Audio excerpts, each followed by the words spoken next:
ನಮಸ್ಕಾರಗಳು.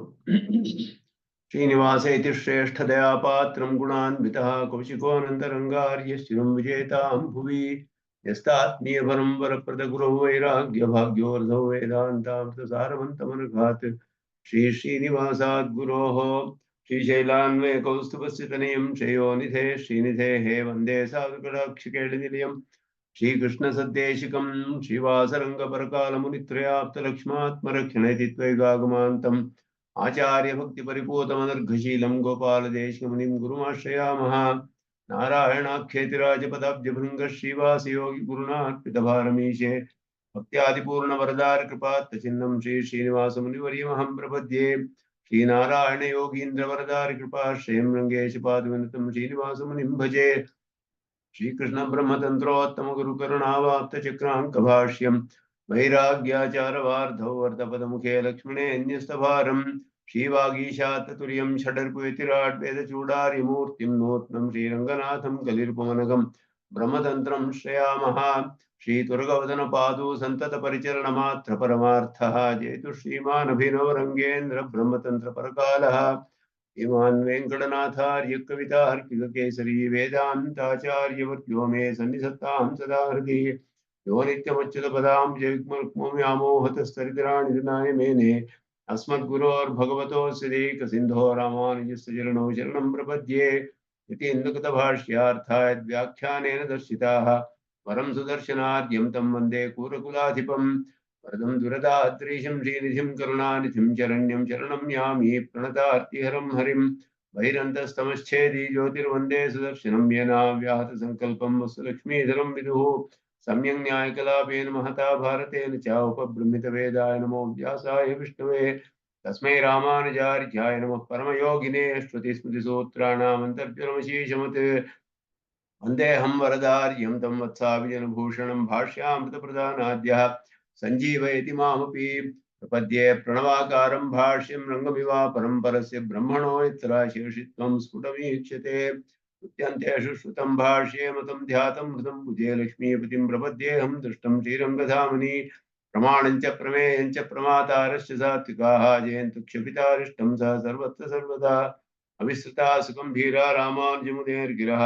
दर्शयन्तु प्रसादेन सम्भावमखिलं दृढं श्रीरङ्गेशाज्ञया लब्धौ व्याससंज्ञं सुदर्शनं वाचा विजयेन पुत्रं भाष्यभक्तिरचोचरत् गुरुभ्योऽर्थश्रुतशब्दैः तत्प्रयुक्तैश्च योजितः सौकर्याय बुभुत्सूनां सङ्कलय्य प्रकाश्यते ककृत्स्नं वेत्ति भाष्यार्थं श्रुतांशस्थिते कृतिः आढ्यैः काकणिके वैशानोपेक्ष्या भाष्यवित्तमैः भाष्यं चेद्व्यवृणोत्सैम्यतिपतिर्व्याख्यानवाचां तथा गाम्भीर्यादनवस्थितिर्मितमतिः दूरे जनस्तद्गिरां द्रष्टव्य कथमीश्वरस्यैनन प्रत्यक्षरूपो दृशां भाष्यं स च भाष्यकृत् स च हरिः सम्यक् प्रसीदन्तु नः। ॐ शन्नो मित्रशं वरुणः शन्नो भवत्वर्यमा शन्न इन्द्रो बृहस्पतिः शन्नो विष्णुरुक्रमः नमो ब्रह्मणे नमस्ते वायो त्वमेव प्रत्यक्षं ब्रह्मासि त्वामेव प्रत्यक्षं ब्रह्म वदिष्यामि ऋतं वदिष्यामि सत्यं वदिष्यामि तन्मामवतु तद्वक्तारमवतु अवतु माम् अवतु वक्तारम्। ॐ शान्ति शान्ति शान्तिः।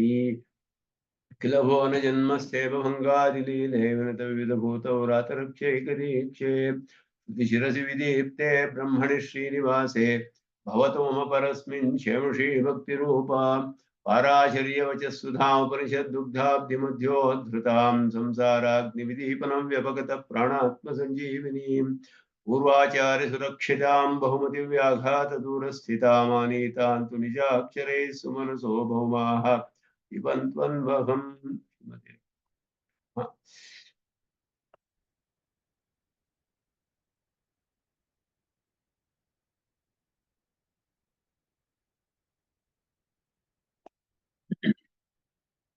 ಲಿಂಗಭೂಯಸ್ತ್ವಾಧಿಕರಣದ ಭಾಷ್ಯವನ್ನು ಅಧ್ಯಯನ ಮಾಡಿದ್ವಿ ಹೋದ್ಸತಿ. ಲಿಂಗಭೂಯಸ್ತ್ವಾತತಿಬಲಿಯಃ ತದಪಿ ಎಲ್ಲಾ ಬ್ರಹ್ಮವಿದ್ಯೆಗಳಲ್ಲಿಯೂ ನಾರಾಯಣನೇ ಉಪಾಸ್ಯನು ಅನ್ನುವುದನ್ನು ಸ್ಥಾಪನೆ ಮಾಡುವಂತಹ ಅಧಿಕರಣ ದಹರ ವಿದ್ಯೆ ಪ್ರಕರಣಕ್ಕೆ ಸೇರಿದ ಹಾಗೆ ಬರುವ ಅನುವಾಕ ತೈತ್ತಿರೀಯ ಉಪನಿಷತ್ತಿನಲ್ಲಿ ದಹರ ವಿದ್ಯಾ ಪ್ರಕರಣ ಅಲ್ಲಿಯೂ ಬಂದು ಅದರ ಮುಂದಿನ ಅನುವಾಕದಲ್ಲಿ ಸಹಸ್ರ ಶೀರ್ಷಂ ದೇವಂ ಎಂದು ಆರಂಭಿಸಿ ನಾರಾಯಣ ಪರತ್ವವನ್ನು ಅನೇಕ ವಾಕ್ಯಗಳಲ್ಲಿ ತಿಳಿಸುತ್ತೆ.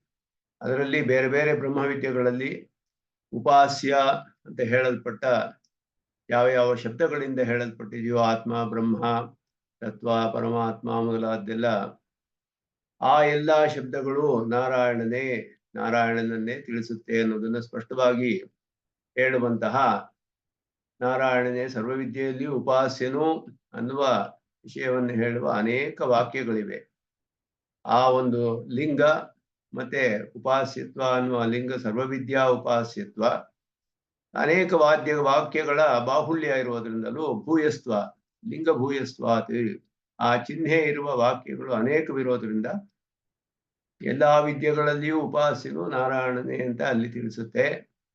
ಆ ಅನುವಾಕದಲ್ಲಿ ಬರುವ ಒಂದು ವಾಕ್ಯ ಅದು ಹಿಂದಿನ ಅನುವಾಕಕ್ಕೆ ಸಂಬಂಧಿಸಿದಂತೆ ಇದೆ. ಅದರಲ್ಲಿ ಪದ್ಮಕೋಶ ಪ್ರತೀಕಾಶಂ ದೇಂ ಚಾಪ್ಯಧೋಮುಖಂ ಅಂತ ಹೇಳುವ ವಾಕ್ಯ ಅದರಲ್ಲಿ ಹಿಂದಿನ ದಹರ ವಿದ್ಯೆಗೆ ಅಲ್ಲಿ ಹೇಳಿರುವ ಪ್ರಕರಣಕ್ಕೆ ಸಂಬಂಧಿಸಿದಂತೆ ಇದ್ದರು. ಆ ವಾಕ್ಯದಿಂದ ಏನ್ ತಿಳಿಯುತ್ತೆ ಅಂದ್ರೆ ಎಲ್ಲಾ ಬ್ರಹ್ಮವಿದ್ಯೆಗಳಲ್ಲಿಯೂ ಉಪಾಸ್ಯನಾದ ನಾರಾಯಣನೇ ಇಲ್ಲಿ ಹೇಳಲ್ಪಟ್ಟ ದಹರ ವಿದ್ಯೆಯಲ್ಲಿಯೂ ಉಪಾಸ್ಯನು ಅನ್ನೋದು ತಿಳಿಸುತ್ತೆ. ಅದರಿಂದಲೇ ಹೊರತು ಈ ಲಿಂಗಭೂಯಸ್ತ್ವ ಅನ್ನುವ ಒಂದು ಪ್ರಮಾಣ ಏನಿದೆಯೋ ಅದನ್ನ ಇದು ಬಾಧಿಸೋದಿಲ್ಲ. ಕೇವಲ ದಹರ ವಿದ್ಯಾ ಪ್ರಕರಣದ ಉಪಾಸ್ಯ ಮಾತ್ರನೇ ಹೇಳಿದಾನೆ ಅಂತ ಅರ್ಥವಲ್ಲ.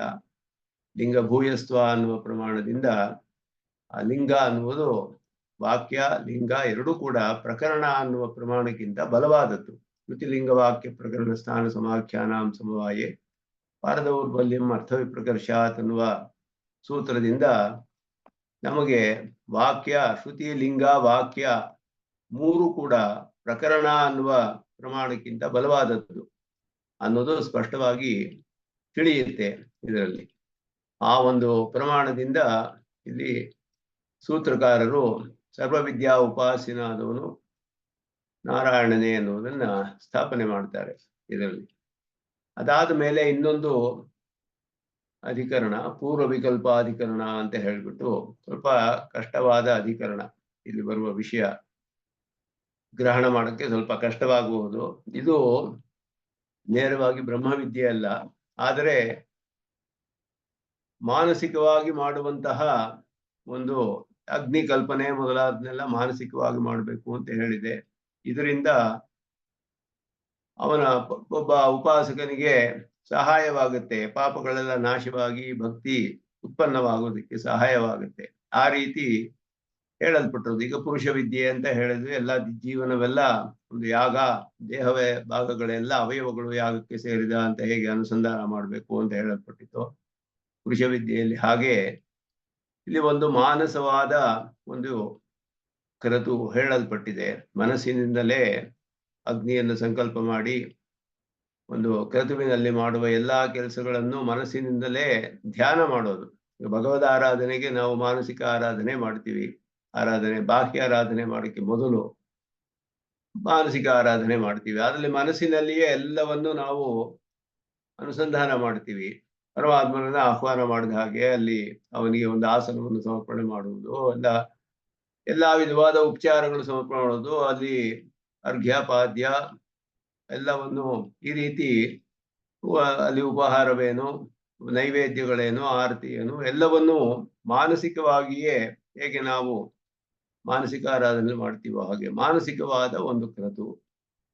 ಅಲ್ಲಿ ಅಗ್ನಿರಹಸ್ಯ ಅಂತ ಹೇಳ್ಬಿಟ್ಟು ಶುಕ್ಲ ಯಜುರ್ವೇದಕ್ಕೆ ಸೇರಿದಂತಹ ಬ್ರಾಹ್ಮಣ, ಅಗ್ನಿರಹಸ್ಯ ಬ್ರಾಹ್ಮಣದಲ್ಲಿ ಒಂದು ಈ ರೀತಿ ಕ್ರತು ಹೇಳಲ್ಪಟ್ಟಿದೆ. ಅದರಲ್ಲಿ ಮೊದಲು ಕಾರ್ಯರೂಪದಲ್ಲಿ ಕ್ರಿಯಾರೂಪದಲ್ಲಿ ಮಾಡುವಂತಹ ಕ್ರತು ಹೇಳಿದೆ. ಅದು ಇಟ್ಟಿಗೆಗಳನ್ನೆಲ್ಲ ಇಟ್ಟು ಅಗ್ನಿಯ ಚಯನ ಮಾಡುವುದು. ಅಂದ್ರೆ ಒಂದು ಸ್ಥಂಡಿಲ ಅಂದ್ರೆ ಒಂದು ವೇದಿಯನ್ನ ನಿರ್ಮಾಣ ಮಾಡಿ, ಒಂದು ಜಾಗವನ್ನು ಮಾಡಿ, ಅದರಲ್ಲಿ ಸ್ಥಂಡಿಲಂ ಕಲ್ಪಯಿತ್ವ ಅಂತ ಹೇಳಿ ಅಗ್ನಿಯ ಆಧಾನ ಮಾಡ್ತೀವಿ ನಾವು. ಅದನ್ನ ಶುದ್ಧಿ ಮಾಡಿ ಎಲ್ಲ ಮಾಡಿ ಅಗ್ನಿಯನ್ನ ಎಲ್ಲ ಸ್ಥಾಪನೆ ಮಾಡಿ ಭೂರ್ಭುವಸ್ಸೋರೋಮಿತಿ ಅಗ್ನಿಂ ಪ್ರತಿಷ್ಠಾಪ್ಯ ಎಲ್ಲ ಹೇಳಿ ಪ್ರತಿಷ್ಠಾಪನೆ ಮಾಡಿ ಯಾಗಗಳನ್ನೆಲ್ಲ ಮಾಡ್ತೀವಿ. ಇದು ಕ್ರಿಯಾರೂಪವಾಗಿ ಮಾಡುವಂತಹ ಇಟ್ಟಿಗೆಗಳಿಂದೆಲ್ಲ ವೇದಿಯನ್ನು ನಿರ್ಮಾಣ ಮಾಡಿ ಅಗ್ನಿಚಯನವನ್ನು ಮಾಡುವಂತಹ ಒಂದು ಕ್ರತು ಹೇಳಿದೆ ಅಲ್ಲಿ.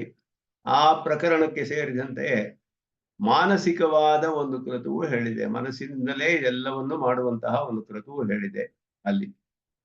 ಈ ಮಾನಸಿಕವಾದ ಕ್ರಿಯೆ, ಮಾನಸಿಕವಾಗಿ ಮಾಡುವಂತಹ ಈ ಕ್ರತುವಿಗೆ ಯಾವ ಯಾಗದ ಹೆಸರು ಹೇಳಿಲ್ಲ ಅಲ್ಲಿ. ಆದ್ದರಿಂದ ಇಲ್ಲಿ ಸಂಗತಿ ಹೇಗೆ ಅಂದ್ರೆ, ಕ್ರಿಯಾಮಯವಾದ ಒಂದು ಕ್ರತು ಏನು ಹೇಳಿದೆಯೋ, ಅಂದ್ರೆ ನಾವು ಇಟ್ಟಿಗೆಗಳನ್ನೆಲ್ಲ ಇಟ್ಟು ಸ್ಥಂಡಿಲವನ್ನು ಮಾಡಿ ಅಲ್ಲಿ ಅಗ್ನಿಯನ್ನು ಸ್ಥಾಪನೆ ಮಾಡಿ ಇದೆಲ್ಲ ಬಾಹ್ಯವಾಗಿ ಏನೇನು ಮಾಡ್ತೀವೋ ಕ್ರಿಯೆಗಳು, ಅದನ್ನು ಹೇಳಿರುವ ಪ್ರಕರಣಕ್ಕೆ ಸೇರಿದಂತೆಯೇ ಮಾನಸಿಕವಾಗಿಯೂ ಇದು ಹೇಳಲ್ಪಟ್ಟಿದೆ. ಈ ಮಾನಸಿಕವಾದ ಈ ಕ್ರತುವಿಗೆ ಒಂದು ಬೇರೆಯಾದ ಯಾಗದ ಹೆಸರು ಏನು ಹೇಳಿಲ್ಲ. ಆದ್ದರಿಂದ ಪ್ರಕರಣ ಅನ್ನುವಂತಹ ಪ್ರಮಾಣದಿಂದ ಇದು ಕೂಡ ಅದಕ್ಕೆ ಅಂಗವಾಗುತ್ತೆ ಅನ್ನೋದು ಇಲ್ಲಿ ವಿಷಯ. ಇದು ಬೇರೆಯಾದ ಒಂದು ಕ್ರತು ಅಂತ ನಾವು ಪರಿಗಣಿಸಬೇಕೆ, ಕ್ರಿಯಾಮಯವಾದ ಕ್ರತುವಿಗೆ ಅಂಗವಾದದ್ದು ಅಂತ ತಗೊಳ್ಬೇಕೆ ಅನ್ನೋದು ಇಲ್ಲಿ ವಿಷಯ ಇಲ್ಲಿ ವಿಚಾರ ಮಾಡಲ್ಪಡುವಂತಹದ್ದು. ಹಿಂದೆ ಪ್ರಕರಣಕ್ಕಿಂತ ವಾಕ್ಯ ಲಿಂಗ ಬಲವಾದದ್ದು ಅಂತ ಹೇಳಿ ಲಿಂಗ ಭೂಯಸ್ವಾತ್ ತದ್ದಿಬಲೀಯ ಅಂತ ಏನು ಹೇಳಿದ್ವು, ದಹರ ವಿದ್ಯಾ ಪ್ರಕರಣ ಇದ್ರೂ ಲಿಂಗ ವಾಕ್ಯ ಎಲ್ಲ ವೃದ್ಧ ಪ್ರಕರಣಕ್ಕಿಂತ ಬಲವಾದದ್ದು ಅಂತ. ಇಲ್ಲಿ ಆ ರೀತಿ ಯಾವುದು ಇಲ್ಲವಲ್ಲ, ಆದ್ದರಿಂದ ಪ್ರಕರಣವೇ ಬಲವಾದದ್ದು.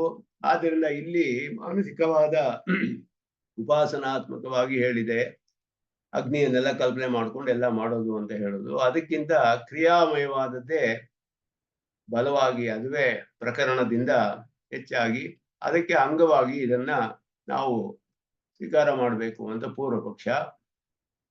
ಮಾನಸಿಕವಾದದ್ದು ಹೇಗೆ ಕ್ರಿಯೆಗೆ ಅಂಗವಾಗುತ್ತೆ ಅಂತ ಹೇಳಿದ್ರೆ, ಅದಕ್ಕೂ ಒಂದು ಪೂರ್ವಕಾಂಡದಲ್ಲಿ ಕರ್ಮಕಾಂಡದಲ್ಲಿ ಆ ರೀತಿ ಒಂದು ಮಾನಸ ಗ್ರಹ ಅನ್ನುವ ಒಂದು ಯಾಗ ಹಾಗೆ ಹೇಳಲ್ಪಟ್ಟಿದೆ. ದ್ವಾದಶಾಹದಲ್ಲಿ ಅಂಗವಾಗಿ ಅದನ್ನ ನಿರ್ಧಾರ ಮಾಡಿದ್ದಾರೆ. ಕ್ರಿಯಾಮಯವಾದ ಒಂದು ಯಾಗಕ್ಕೆ ಅಂಗವಾದದ್ದು ಮಾನಸಿಕವಾಗಿ ಮಾಡೋದು ಅಂತ ಹೇಳ್ಬಿಟ್ಟು. ಆದ್ದರಿಂದ ಇಲ್ಲಿ ಈ ವಿಷಯವೇ ಇಲ್ಲಿ ಹೇಳುವಂತಹದ್ದು. ಅಗ್ನಿ ರಹಸ್ಯದಲ್ಲಿ ಬರುವ ಪ್ರಕರಣ ಬಲವಾಗಿ ಮಾನಸಿಕವಾಗಿ ಎಂದು ಹೇಳಲ್ಪಟ್ಟಂತಹ ಈ ಕ್ರತುವು ಕ್ರಿಯಾಮಯವಾದ ಕ್ರತುವಿಗೆ ಅಂಗ ಅನ್ನೋದು ಪೂರ್ವ ಪಕ್ಷ. ಎರಡು ಸೂತ್ರಗಳಲ್ಲಿ ಪೂರ್ವ ಪಕ್ಷವನ್ನು ಹೇಳಿ ಆಮೇಲೆ ಸಿದ್ಧಾಂತ ಹೇಳ್ತಾರೆ. ಇದು ಪೂರ್ವ ಪಕ್ಷ. ಪೂರ್ವ ವಿಕಲ್ಪ ಪ್ರಕರಣಾತ್, ಪ್ರಕರಣ ಅನ್ನುವ ಹಿಂದೆ ಲಿಂಗ ಭೂಯಸ್ವಾದ್ ಅಂತ ಲಿಂಗ ಅನ್ನುವ ಪ್ರಮಾಣ, ಶ್ರುತಿಲಿಂಗ ವಾಕ್ಯ ಪ್ರಕರಣಗಳಲ್ಲಿ ಲಿಂಗವೇ ಬಲವಾದದ್ದು ಲಿಂಗ ಪ್ರಮಾಣ. ಇದು ವಿನಿಯೋಗ ವಿಧಿ ಅಂತ ಹೇಳೋದು, ವಿನಿಯೋಗ ವಿಧಿ ಅಂತ. ಇಲ್ಲಿಯೂ ಹಾಗೆ ಇದರಲ್ಲಿ ಅನೇಕ ವಿಶೇಷಗಳಿದೆ. ಉತ್ತಮ ಸ್ವಾಮಿಗಳ ವ್ಯಾಖ್ಯಾನದಲ್ಲಿ ಅನೇಕ ವಿಶೇಷಗಳು ಹೇಳ್ತಾರೆ. ರಂಗರಾಮಾನುಜರು ಅನೇಕ ವಿಶೇಷಗಳನ್ನ ಇದಕ್ಕೆ ತಿಳಿಸ್ತಾರೆ. ಇದೆಲ್ಲ ವಿಸ್ತಾರವಾಗಿ ಹೇಳಲ್ಪಟ್ಟಿದೆ ಈ ಪ್ರಕರಣದ ವಿಷಯವನ್ನ. ಇದಕ್ಕೆ ಸ್ವಾಮಿ ದೇಶಿಕನ್ನು ಹೇಳ್ತಾರೆ ಅಧಿಕರಣ ಸಾರಾವಳಿಯಲ್ಲಿ. ಇದರಿಂದ ಭಕ್ತಿ ಉತ್ಪತ್ತಿಗೆ ಪ್ರತಿಬಂಧಕವಾಗಿರುವ ಪಾಪಗಳೆಲ್ಲ ನಾಶವಾಗುತ್ತೆ. ಈ ಸತಿ ಮಾನಸಿಕವಾಗಿ ಎಲ್ಲ ಒಂದೊಂದು ದಿನವೂ ಅದು ಏನು ಹೇಳಿದೆ ಅಂದ್ರೆ ಮನಶ್ಚಿತ ಅಂತ ಹೇಳಿದೆ. ಮನಶ್ಚಿತ ವಾಕ್ಚಿತ, ಇಲ್ಲಿ ವಾಜಸನೇಕೆ ಅಗ್ನಿರಹಸ್ಯೆ ಮನಶ್ಚಿತಾದಯ ಅಗ್ನಯ ಶ್ರೂಯಂತೆ. ಮನಶ್ಚಿತ ಅಂದ್ರೆ ಏನು ಅಂತ ಅರ್ಥ ಇಲ್ಲಿ ಹೇಳ್ಬೇಕು, ನೋಡ್ಬೇಕು. ಚಿತಃ ಅಂದ್ರೆ ಶಯನಕ್ಕೆ ಕರ್ಮವಾದಂತಹದ್ದು ಅಂದ್ರೆ ಸ್ಥಂಡಿಲ ಅಂತ ಅರ್ಥ. ಚಿತಃ ಅಂತ ಹೇಳಿದ್ರೆ ಇದು ಬಹುವಚನ ಚಿತಃ ಅಂತ ಹೇಳೋದು. ಮನಶ್ಚಿತ ಅನ್ನೋದು ಬಹುವಚನ ಶಬ್ದ. ಮನಶ್ಚಿತ್ ಅನ್ನೋದು ತಕಾರ ಅಂತ ಶಬ್ದ. ಮನಶ್ಚಿತ ಅನ್ನೋದು ಏನು ಅಂದ್ರೆ, ಒಬ್ಬ ಪುರುಷನ ಆಯಸ್ಸಿನಲ್ಲಿ 100 ವರ್ಷ ಅಂತ ತಗೊಂಡ್ರೆ 360 ದಿನಗಳು 36,000 ದಿನಗಳು ಬರುತ್ತೆ.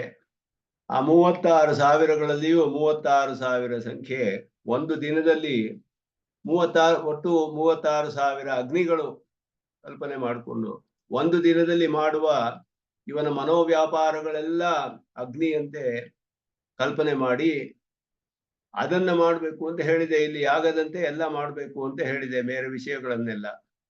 ಅದರಿಂದ ಮನಃಶುದ್ಧಿ ಉಂಟಾಗುತ್ತೆ, ಇದರಿಂದ ಪಾಪಗಳ ನಾಶವಾಗಿ ಭಕ್ತಿ ಉತ್ಪನ್ನವಾಗುತ್ತೆ ಭಕ್ತಿಯೋಗಿಗಳಿಗೆ ಅಂತ ಆ ರೀತಿ ಹೇಳಲ್ಪಟ್ಟಿದೆ. ಇನ್ನು ಮಾಡುವ ಕೆಲಸಗಳೆಲ್ಲವೂ ಕೂಡ ಯಾಗದಂತೆ ಅಲ್ಲಿ ಅಗ್ನಿಯಂತೆ ಕಲ್ಪನೆ ಮಾಡಿ ಹೀಗೆ ಮಾಡಬೇಕು ಅಂತೆಲ್ಲ ಹೇಳಿರುವಂತಹ ಪ್ರಕರಣ ಇದು. ಆ ಪ್ರಕರಣ ಬಹಳ ದೊಡ್ಡದಾಗಿದೆ, ಅದ್ರಲ್ಲಿ ಬೇಕಾದಷ್ಟು ವಿಷಯಗಳು ಬರುತ್ತೆ. ಇಲ್ಲಿ ಮುಖ್ಯವಾಗಿ ಬೇಕಾದದ್ದು ಈ ಮಾನಸಿಕವಾಗಿ ಹೇಳಿದ ಈ ಕ್ರತು ಕ್ರಿಯಾಮಯವಾದ ಕ್ರತುಗೆ ಅಂಗವೇ, ಇಲ್ಲ ಸ್ವತಂತ್ರವಾದ ಕ್ರತುವೆ ಅನ್ನೋದು ಇಲ್ಲಿ ನಿರ್ಧಾರ ಮಾಡೋದು. ಅದನ್ನ ಯಾವ ಪ್ರಮಾಣದಿಂದ ಮಾಡ್ತಾರೆ, ಹೇಗೆ ಮಾಡ್ತಾರೆ, ಈ ನ್ಯಾಯಗಳು ಇದೆಲ್ಲ ನಮಗೆ ಬಹಳ ಮುಖ್ಯವಾಗಿ ಬೇಕು. ಬ್ರಹ್ಮವಿದ್ಯೆಗೆ ನೇರವಾಗಿ ಸಂಬಂಧಿಸಿದ್ರು ಇದರಿಂದ ನಮಗೆ ಅನೇಕ ವಿಷಯಗಳು, ಹೇಗೆ ವಿಷಯಗಳನ್ನು ನಿಶ್ಚಯ ಮಾಡ್ತಾರೆ ಅನ್ನೋದು ಕೂಡ ತಿಳಿಯುತ್ತೆ. ಪೂರ್ವಮೀಮಾಂಸೆಯಲ್ಲಿ ಹೇಗೆ ಯಾವ ಯಾವ ನ್ಯಾಯಗಳು ಹೇಗೆ ನಾವು ಉಪಯೋಗಿಸಬೇಕು, ಅದರಲ್ಲಿ ಶ್ರುತಿಲಿಂಗ ವಾಕ್ಯ ಪ್ರಕರಣ ಆ ಸೂತ್ರ ಬಹಳ ಪ್ರಧಾನವಾದದ್ದು. ಲಿಂಗ ಪ್ರಮಾಣ ಅಂತ ಹೇಳೋದ್ರಿಂದ ಶ್ರುತಿ ಪ್ರಮಾಣ ಪ್ರಧಾನವಾದದ್ದು. ಅಂದ್ರೆ ಲಿಂಗ ಅನ್ನೋದು ಲಕ್ಷಣವನ್ನು ತಿಳಿಸುತ್ತೆ. ಆ ಲಿಂಗ ಅನ್ನುವ ಪ್ರಮಾಣಕ್ಕೆ ಇದು ವಿನಿಯೋಗ ವಿಧಿ ಅಂತ ಹೇಳುವಂತಹದ್ದು. ಒಂದು ವಾಕ್ಯವನ್ನೇ ಎಲ್ಲಿ ವಿನಿಯೋಗ ಮಾಡಬೇಕು ಅಂತ ಹೇಳುವಾಗ ಈ ಲಿಂಗ ಪ್ರಕರಣಕ್ಕೆ ಶ್ರುತಿಯಲ್ಲಿಯೂ ವ್ಯಾಪ್ತಿ ಇದೆ, ಅರ್ಥದಲ್ಲಿಯೂ ವ್ಯಾಪ್ತಿ ಇದೆ. ಎರಡು ವಿಧವಾದ ವ್ಯಾಪ್ತಿ ಅಂತ ಹೇಳ್ತಾರೆ. ಇದೆಲ್ಲ ಸ್ವಲ್ಪ ಅದರಲ್ಲಿ ಬರುವಂತಹ ಸೂಕ್ಷ್ಮವಾದ ವಿಷಯಗಳು. ಲಿಂಗ ಅಂದ್ರೆ ಚಿಹ್ನೆ, ಲಕ್ಷಣ ಅಂತ ಅರ್ಥ. ಈಗ ಆಕಾಶಾದೇವ ಸರ್ವಾಣಿ ಹವಾಯಿಮಾನಿ ಭೂತಾನಿ ಆಕಾಶಾದೇವ ಸಮುತ್ಪದ್ಯಂತೆ ಅಂತ ಹೇಳಿದಾಗ ಆಕಾಶದಿಂದಲೇ ಎಲ್ಲವೂ ಸೃಷ್ಟವಾಗುತ್ತೆ. ಇಲ್ಲಿ ಏನು ಹೇಳ್ತಾ ಇದೆ ಶ್ರುತಿ? ಪರಬ್ರಹ್ಮ ಜಗತ್ಕಾರಣ ಅಂತ ಹೇಳಲಿಲ್ಲ, ಆಕಾಶ ಜಗತ್ಕಾರಣ ಅಂತ ಹೇಳ್ತು. ಆದರೆ ಜಗತ್ಕಾರಣತ್ವ ಲಿಂಗವಿದೆ, ಚಿಹ್ನೆ. ಜಗತ್ಕಾರಣತ್ವ ಅನ್ನೋದು ಯಾರಿಗಿದೆಯೋ ಅವನು ಪರಬ್ರಹ್ಮ ಅಂತ ಜನ್ಮಾದ್ಯಸ್ಯೇತಃ ಅಂತ ಸೂತ್ರದಲ್ಲಿ ಹೇಳಿದ್ರು. ಆದ್ದರಿಂದ ಲಕ್ಷಣ ಲಿಂಗ ಅನ್ನುವ ಜಗತ್ಕಾರಣತ್ವ ಲಿಂಗವಿರೋದ್ರಿಂದ ಆಕಾಶ ಶಬ್ದವು ಪರಬ್ರಹ್ಮನನ್ನು ತಿಳಿಸುತ್ತೆ. ಆ ಸಮಂತಾತ್ ಕಾಶತೆ ಅಂತ ಯೌಗಿಕವಾದ ಅರ್ಥ ಮಾಡಿ, ಇದು ಅರ್ಥದ ಮೂಲಕ ನಿಶ್ಚಯ ಮಾಡೋದು. ಇದಕ್ಕೆ ಏನು ತಿಳಿಸುತ್ತೆ ಈ ವಾಕ್ಯ ಅಂತ ಹೇಳೋದು. ಅದೇ ರೀತಿ ಕೆಲವು ಕಡೆ ಲಿಂಗದ ಪ್ರಮಾಣದಿಂದ ಶ್ರುತಿಯನ್ನೇ ನಾವು ಕಲ್ಪನೆ ಮಾಡಬಹುದು. ಆ ಶ್ರುತಿಯ ಅರ್ಥದನ್ನ ಅಷ್ಟೇ ಅಲ್ಲ, ಶ್ರುತಿಯನ್ನೇ ಕಲ್ಪನೆ ಮಾಡಿಬಿಟ್ರೆ ಶ್ರುತಿ ಪ್ರಮಾಣವೇ ಆಗ್ಬಿಡುತ್ತೆ. ಅವಾಗ ಇವನ್ನೇ ಮುಂಡಕೋಪನಿಷತ್ತಲ್ಲಿ ನೋಡಿದ್ವಿ. ಮೊದಲು ಬಂದಾಗ ಶಿಷ್ಯನಿಗೆ ಸಹ ಗುರುಮೇವ ತದ್ವಿಜ್ಞಾನಾರ್ಥಂ ಸಹ ಗುರುಮೇವ ಅಭಿಗಚ್ಚೇತ್ ಅಂತ ವಿಧಿ. ಬ್ರಹ್ಮವಿದ್ಯೆಯನ್ನು ಪಡೆದುಕೊಳ್ಳಕ್ಕೆ ಆಚಾರ್ಯನ ಆಶ್ರಯಿಸಲೇಬೇಕು ಅನ್ನೋದು ವಿಧಿ ಇದೆ. ಶ್ರುತಿಯಲ್ಲಿ ಸ್ಪಷ್ಟವಾಗಿ ಹೇಳಿಬಿಟ್ಟಿದೆ ಶಿಷ್ಯನಿಗೆ. ಆಚಾರ್ಯರ ವಿಷಯ ಹೇಳುವಾಗ ಪ್ರೋವಾಚತಾಂ ತತ್ವತೋ ಬ್ರಹ್ಮ ವಿದ್ಯಾ ಪ್ರೋವಾಚ ಅಂತ ಶ್ರುತಿ ಹೇಳಿದ್ರು ಅಂತ ಹೇಳ್ತೆ ಹೊರತು ಹೇಳಬೇಕು ಅಂತ ವಿಧಿ ಹೇಳಲಿಲ್ಲ. ಆದರೆ ಈ ಮಂತ್ರಗಳ ಒಂದಾದ್ಮೇಲೆ ಒಂದು ಬರುತ್ತೆ. ಶಿಷ್ಯನಿಗೆ ವಿಧಿ ಇದೆ ಆಚಾರ್ಯನ ಬ್ರಹ್ಮವಿದ್ಯೆಗೆ ಹೋಗಿ ಆಶ್ರಯಿಸಲೇಬೇಕು ಅಂತ. ಆಚಾರ್ಯರು ಹೇಳಿದ್ರು ಅಂತ ಹೇಳಿದ್ರೆ ಅದರ ಒಂದು ಲಿಂಗ ಇಲ್ಲಿ ಇರೋದ್ರಿಂದ ಅದರಿಂದ ಪ್ರೋವಾಚ ಅನ್ನೋದಕ್ಕೆ ಪ್ರವದೇ ತನ್ನುವ ಶ್ರುತಿಯನ್ನು ನಾವು ಕಲ್ಪನೆ ಮಾಡ್ಕೊಳ್ಬೇಕಲ್ಲಿ. ಆದ್ದರಿಂದ ಈ ಆಚಾರ್ಯ ಉಪಸಂಪತ್ತಿಯಿಂದಲೇ ಬ್ರಹ್ಮವಿದ್ಯೆ ಅಂತ ಹೇಳಿ ಬ್ರಹ್ಮವಿದ್ಯೆಯನ್ನು ಅಂತ ಶಿಷ್ಯರಿಗೆ ಉಪದೇಶಿಸಿದ ಅನ್ನುವ ಲಿಂಗದಿಂದ ಶ್ರುತಿಯನ್ನ ಕಲ್ಪನೆ ಮಾಡ್ತೀವಿ. ಪ್ರವದೇತಿ ಅನ್ನುವ ವಿದ್ಯೆ ಅದು ಶ್ರುತಿಯನ್ನೇ ನಾವು ವಿಧಿಯನ್ನ ಕಲ್ಪನೆ ಮಾಡ್ಬೇಕಲ್ಲಿ, ವಿಧಿಯೇ ಆಗ್ಬಿಡುತ್ತೆ ಅಂತ. ಲಿಂಗವು ಶ್ರುತಿಗೆ ನಮ್ಮನ್ನ ಕರೆದುಕೊಂಡು ಹೋಗಿ ಬಿಡುತ್ತೆ. ಅಲ್ಲಿ ಶ್ರುತಿಯೊಡನೆ ವ್ಯಾಪ್ತಿ, ಅಲ್ಲಿ ಅರ್ಥದಿಂದ ಅಷ್ಟೇ ಅಲ್ಲದೆ ಶ್ರುತಿಯೇ ನೇರವಾಗಿ ನಮಗೆ ಸಿಕ್ಕು ಬಿಡುತ್ತೆ. ಅಲ್ಲಿ ಪ್ರವದೇ ಅಂದ್ರೆ ಶ್ರುತಿ ಪ್ರಮಾಣ ಆಗ್ಬಿಡುತ್ತೆ. ಆವಾಗ ಅದುವೇ ಬಲವಾಗ್ಬಿಡುತ್ತೆ. ಈ ರೀತಿ ಎಲ್ಲ ಅನೇಕ ಸೂಕ್ಷ್ಮವಾದ ವಿಷಯಗಳಿದೆ ಅದರಲ್ಲಿ. ಆ ಸೂತ್ರ ತುಂಬಾ ಅದು ವ್ಯಾಪಕವಾದ ಸೂತ್ರ. ಅನೇಕ ಕಡೆ ಅದರ ಒಂದು ಅನ್ವಯ ಅಪ್ಲಿಕೇಶನ್ ಅಂತ ಹೇಳ್ತೀವಲ್ಲ, ಅನೇಕ ಕಡೆ ಅದು ಪ್ರಯೋಗ ಇದೆ ಅದಕ್ಕೆ. ಅದೆಲ್ಲ ಇಲ್ಲಿ ಕೆಲವು ವಿಷಯಗಳು ಬರುತ್ತೆ. ಅದರಿಂದ ಹೇಗೆ ವಾಕ್ಯಗಳನ್ನು ನಿರ್ಣಯ ಮಾಡಬೇಕು. ಗುಣೋಪಸಂಹಾರ ಪಾದದಲ್ಲಿ ಉಪಾಸನೆಗೆ ಉಪಯುಕ್ತವಾದ ಒಬ್ಬ ಉಪಾಸಕನು ಎಲ್ಲಾ ವಿಷಯಗಳನ್ನು ಸ್ಪಷ್ಟವಾಗಿ ತಿಳಿದುಕೊಂಡು ಯಾವ್ದಾದ್ರು ಉಪಾಸನೆ ಮಾಡಬೇಕು ಅಂದ್ರೆ ಎಲ್ಲವನ್ನು ಸರಿಯಾಗಿ ಮಾಡಬೇಕು. ಯಾವ್ದಾದ್ರೂ ಒಂದು ಸರಿ ಮಾಡದೆ ಹೋದ್ರೂ ವೈಕಲ್ಯ ಉಂಟಾಗ್ಬಿಡುತ್ತೆ, ಅದರಿಂದ ವಿಕಲವಾಗಿಬಿಡುತ್ತೆ ಉಪಾಸನೆ. ಅದರಿಂದ ಅನೇಕ ಈ ವಿಷಯಗಳು ಇಲ್ಲಿ ವಿಚಾರ ಮಾಡಲ್ಪಡುತ್ತೆ. ಇದರಲ್ಲಿ ಪ್ರಕರಣ ಅನ್ನುವ ಪ್ರಮಾಣದಿಂದ ಪೂರ್ವ ವಿಕಲ್ಪ ಅಂತ ಹೇಳಿದ್ರು. ಪೂರ್ವದಲ್ಲಿ ಹೇಳಿದ ಕ್ರಿಯಾಮಯವಾದ ಕ್ರತು ಅದು ವಿಕಲ್ಪಿಸಲ್ಪಡುತ್ತೆ. ಅದರೊಡನೆ ಮಾನಸಿಕವಾದ ಬದುಕಿಗೆ ವಿಕಲ್ಪ. ಆದ್ದರಿಂದ ಸ್ಯಾತ್ ಕ್ರಿಯಾ ಅಂತ ಹೇಳಿದ್ರು. ನಂತರ ಹೇಳಿದಲ್ಪಟ್ಟ ಪೂರ್ವವಾದ ಕ್ರಿಯೆಯೊಡನೆ ವಿಕಲ್ಪಿಸಲ್ಪಟ್ಟ ಮಾನಸಿಕವಾದ ಕ್ರತುವು ಅದಕ್ಕೂ ಕೂಡ ಅದು ಕ್ರಿಯಾಮಯವಾಗುತ್ತೆ, ಕ್ರಿಯೆಯೇ ಶೇಷಿಯಾಗುತ್ತೆ ಅದಕ್ಕೆ ಅಂತ ಅರ್ಥ. ಕ್ರಿಯಾಮಯವಾದ ಕ್ರತುವಿಗೆ ಅಂಗವಾಗುತ್ತೆ. ಇದಕ್ಕೆ ಉದಾಹರಣೆ ದೃಷ್ಟಾಂತ ಕೊಡ್ತಾರೆ. ಮಾನಸವತಿ ಅಂದ್ರೆ ಮಾನಸ ಗ್ರಹ ಅನ್ನೋದು ಒಂದು ಯಾಗ. ಅಲ್ಲಿಯಂತೆ ಅಂತ ಹೇಳಿದ್ರು. ದ್ವಾದಶಾಹದಲ್ಲಿ 10ನೇ ದಿನ ಮಾಡುವಂತಹ ಒಂದು ಮಾನಸ ಗ್ರಹ ಅನ್ನುವ ಯಾಗ, ಮನಸ್ಸಿನಿಂದಲೇ ಕಲ್ಪನೆ ಮಾಡ್ಕೊಳ್ಳೋದಲ್ಲಿ. ಅದು ದ್ವಾದಶಾಹ ಅನ್ನುವ ಯಾಗಕ್ಕೆ, ಕ್ರಿಯಾಮಯವಾದ ಯಾಗಕ್ಕೆ ಅಂಗ ಅಂತ ನಿಶ್ಚಯ ಮಾಡಿದ್ದಾರೆ ಅಲ್ಲಿ. ಆದರೆ ಮಾನಸಿಕವಾಗಿ ಮಾಡಲ್ಪಡುತ್ತೆ ಆ ದಿನ. ಆದ್ದರಿಂದ ಅದಕ್ಕೆ ಅದರಂತೆಯೇ ಇಲ್ಲಿಯೂ ಹೀಗೆ ನಿಶ್ಚಯ ಮಾಡಬೇಕು ಅಂತ ಪೂರ್ವ ಪಕ್ಷ. ಇದರಲ್ಲಿ ವಾಜಸನೇಯಿಕೆ ಅಗ್ನಿ ರಹಸ್ಯ ಮನಶ್ಚಿತ ವಾಕ್ಚಿತ, ಮನಸ್ಸಿನಿಂದಲೇ ಅಗ್ನಿಯನ್ನು ಚಯನ ಮಾಡೋದು. ಅಗ್ನಿ ಚಯನ ಅಂದ್ರೆ ಒಂದು ಸ್ಥಂಡಿಲವನ್ನು ಕಲ್ಪನೆ ಮಾಡಿ, ವೇದಿ ಅಂದ್ರೆ ಒಂದು ಕುಂಡ, ಹೋಮ ಕುಂಡವನ್ನು ಇಟ್ಟು ಅದರಲ್ಲಿ ಶುದ್ಧಿ ಮಾಡಿ ಅಗ್ನಿ ಸ್ಥಾಪನೆ ಮಾಡಿ ಹೋಮವನ್ನು ಮಾಡೋದು. ಅದಕ್ಕೆ ಅಗ್ನಿ ಚಯನ ಹೆಸರು. ಅದಕ್ಕೆ ಮಾನಶ್ಚಿತ, ಮನಸ್ಸಿನಿಂದಲೇ ಅಗ್ನಿಯನ್ನು ಕಲ್ಪನೆ ಮಾಡಿ ಅಲ್ಲಿ ಮಾಡುವಂತಹದ್ದು. ವಾಕ್ಚಿತ, ವಾಕ್ಯದಿಂದ. ಪ್ರಾಣಶ್ಚಿತ, ಎಲ್ಲ ಮಾನಸಿಕವಾದದ್ದು ಇಲ್ಲಿ. ಚಕ್ಷುಶ್ಚಿತ, ಶ್ರೋತ್ರಚಿತ, ಕರ್ಮಚಿತ, ಅಗ್ನಿಚಿತ ಇತಿ ಈ ರೀತಿ ಹೇಳಲ್ಪಟ್ಟಿದೆ. ಇದೆಲ್ಲ ಮನಸ್ಸಿನಿಂದಲೇ ಸಂಪಾದಿತವಾದ ಅಗ್ನಿ ಅಂತ ಅರ್ಥ. ಮನಸ್ಸಿನಿಂದಲೇ ಅಗ್ನಿಯನ್ನು ಉಂಟು ಮಾಡಿ ಮಾಡುವಂತಹದ್ದು ಅಂತ ಹೇಳಿ ಅರ್ಥ. ಅಲ್ಲಿ ಸಂಶಯವೇನು ಅಂದ್ರೆ, ಕಿಮೇತೆ ಮನಶ್ಚಿತಾದಯ ಸಾಂಪಾದಿಕತ್ವೇನ ವಿದ್ಯಾರೂಪ ಅಗ್ನಯ ಮನಶ್ಚಿತಾದಯ ಸಾಂಪಾದಿಕತ್ವೇನ, ಅಗ್ನಿ ಸಂಪಾದನೆ ಮಾಡುತ್ತೆ ಅಲ್ಲಿ. ಮನಶ್ಚಿತ ಮೊದಲು ಅಗ್ನಿಯನ್ನ ಅಲ್ಲಿ ನಾವು ಸ್ಥಾಪನೆ ಮಾಡಿ ಮಾಡೋದಕ್ಕೆ ಅಗ್ನಿಯ ಸಂಪಾದನೆಯನ್ನು ಮಾಡೋದ್ರಿಂದ ಮನಸ್ಸಿನಿಂದಲೇ ಮಾಡೋದಾಗಿ ವಿದ್ಯಾರೂಪ ಅಗ್ನಯ. ವಿದ್ಯಾರೂಪ ಅಂದ್ರೆ ಮಾನಸಿಕವಾಗಿ ಅನುಸಂಧಾನ ಮಾಡೋದು, ಉಪಾಸನಾ ರೂಪವಾದದ್ದು ಅಂತ ಅರ್ಥ. ಈ ಅಗ್ನಿಗಳು ಕ್ರಿಯಾಮಯ ಕ್ರತ್ವನು ಪ್ರವೇಶೇನ ಕ್ರಿಯಾರೂಪ, ಕ್ರಿಯಾಮಯವಾದ ಒಂದು ಕ್ರತುಗೆ ಅಂಗವಾಗಿ ಸೇರಿ ಇದು ಕ್ರಿಯಾರೂಪವೇ ಅಂತ ನಾವು ಅದನ್ನ ತಿಳಿಬೇಕೆ. ಅಥವಾ ಆಹೋಸ್ವಿತ್ ವಿದ್ಯಾಮಯ ಕ್ರತು ಅನುಪ್ರವೇಶೇನ ವಿದ್ಯಾರೂಪ ಏವ, ಅಥವಾ ಇದು ಒಂದು ಬೇರೆ ಮಾನಸಿಕವಾದ ಒಂದು ಕ್ರತು ಅಂತ ಹೇಳಿ ನಿಶ್ಚಯ ಮಾಡಿ, ಆ ವಿದ್ಯಾಮಯವಾದ ಕ್ರತು ಇದು ಮಾನಸಿಕವಾದ ಉಪಾಸನಾತ್ಮಕವಾದ ಒಂದು ಕ್ರತು ಅಂತ ನಿಶ್ಚಯ ಮಾಡ್ಬೇಕೆ ಅನ್ನೋದು ಸಂಶಯ. ಇಲ್ಲಿ ವಿಷಯ ಅಂದ್ರೆ ಸಂಶಯ. ಮನಸ್ಸಿನಿಂದಲೇ ಎಲ್ಲ ಅಗ್ನಿ ಕಲ್ಪನೆ ಮಾಡಬೇಕು ಮೊದಲಾದದ್ದು ಹೇಳಲ್ಪಟ್ಟಿದೆ. ಇದರಿಂದ ಈ ರೀತಿ ಹೇಳಲ್ಪಟ್ಟ ಈ ಕ್ರತು ಪ್ರಕರಣ ಯಾವ ಪ್ರಕರಣದಲ್ಲಿ ಬರುತ್ತೆ ಅಂತ ಹೇಳಿದ್ರೆ, ಕ್ರತು ಕ್ರಿಯಾಮಯವಾದ ಕ್ರತುವಿಗೆ ಸೇರಿದ ಹಾಗೆ ಬರುತ್ತೆ. ಅದೇ ಪ್ರಕರಣದಲ್ಲಿ ಕ್ರಿಯಾಮಯವಾದ ಪ್ರಕರಣದ ಜೊತೆ ಬಂದಿರೋದ್ರಿಂದ ಪ್ರಕರಣ ಅನ್ನುವ ಪ್ರಮಾಣದಿಂದ ಅದಕ್ಕೆ ಸೇರಿದ್ದು ಅಂತ ನಿಶ್ಚಯ ಮಾಡ್ಬೇಕೆ. ಅಥವಾ ಇದುವೇ ಒಂದು ಸ್ವತಂತ್ರವಾದ ಮಾನಸಿಕವಾದ ಕ್ರತು ಅಂತ ನಿಶ್ಚಯ ಮಾಡ್ಬೇಕೆ ಅನ್ನೋದು ಇಲ್ಲಿ ನಿಶ್ಚಯ ಮಾಡ ಸಂಕಲ್ಪ. ಇಲ್ಲಿ ವಿಷಯ ಸಂಶಯ. ಕ್ರಿಯಾರೂಪತ್ವ ತಾವದಾಹ ಪೂರ್ವ ವಿಕಲ್ಪ ಇತ್ಯಾದಿನ, ಇದು ಕ್ರಿಯಾರೂಪವೇ ಆಗಬೇಕು. ಪೂರ್ವ ವಿಕಲ್ಪ ಪ್ರಕರಣಾತ್ ಸ್ಯಾತ್ ಕ್ರಿಯಾ ಅಂದ್ರೆ ಕ್ರಿಯೆಗೆ ಅಂಗವಾಗುತ್ತೆ, ಕ್ರಿಯಾಮಯವಾದ ಕೃತುವೇ ಶೇಷಿಯಾಗುತ್ತೆ ಅಂತ ಅರ್ಥ. ಚಿತ್ಯ ಅಗ್ನಿತ್ವೇನ ಸಂಪಾದಿತಾನಾಂ ಯೇಷಾಂ ಮನಶ್ಚಿತಾದೀನಾಂ ಕೃತ್ವನು ಪ್ರವೇಶ ಸಾಕಾಂಕ್ಷಾಣಾಂ, ಇದು ಅಗ್ನಿಯನ್ನ ಸಂಪಾದಿಸಲ್ಪಟ್ಟ ಮನಸ್ಸಿನಿಂದಲೇ ಅಗ್ನಿಯನ್ನು ಸಂಪಾದಿಸಲ್ಪಟ್ಟಂತಹ ಈ ಮನಶ್ಚಿತ ಮೊದಲಾಗಿ ಹೇಳಲ್ಪಟ್ಟಂತಹದ್ದೆಲ್ಲ ಒಂದು ಕ್ರತುವಿಗೆ ಸೇರ್ಬೇಕಾಗಿದೆ. ಯಾವ ಕ್ರತು ಅಂತ ನಾವು ತಿಳಿಬೇಕು. ಒಂದು ಕ್ರತುವನ್ನು ಹೇಳಿದೆ, ಒಂದು ಯಾಗವನ್ನು ಹೇಳಿದೆ ಉಪನಿಷತ್ತಿನಲ್ಲಿ, ಬ್ರಾಹ್ಮಣದಲ್ಲಿ, ಮೊದಲಾದದಲ್ಲಿ. ಈ ವೇದದಲ್ಲಿ ಹೇಳಿರುವ ಈ ಕ್ರತು, ಈ ಕೆಲವು ವಿಷಯಗಳೆಲ್ಲ ಒಂದು ಯಾಗದಂತೆ ಹೋಮ ಮಾಡಬೇಕು ಎಲ್ಲ ಹೇಳಿರೋದು. ಯಾವ ಕ್ರತು ಅಂತ ನಾವು ತಿಳಿಬೇಕಲ್ಲ. ಆದ್ದರಿಂದ ಕ್ರತು ಅನುಪ್ರವೇಶ ಸಾಕಾಂಕ್ಷಾಣ, ಇದು ಯಾವ ಕ್ರತು ಅಂತ ತಿಳಿದ್ರೆ ಆ ಕ್ರತುವನ್ನು ಮಾಡಿ ಅದರ ಫಲವನ್ನು ಪಡೆಯಬಹುದು. ಕ್ರತ್ವನುಪ್ರವೇಶ ಸಾಕಾಂಕ್ಷಾಣ, ಯಾವುದಾದ್ರೂ ಒಂದು ಕ್ರತು ಆಗಿರ್ಬೇಕು, ಒಂದು ಯಾಗವಾಗಿರ್ಬೇಕಿದು.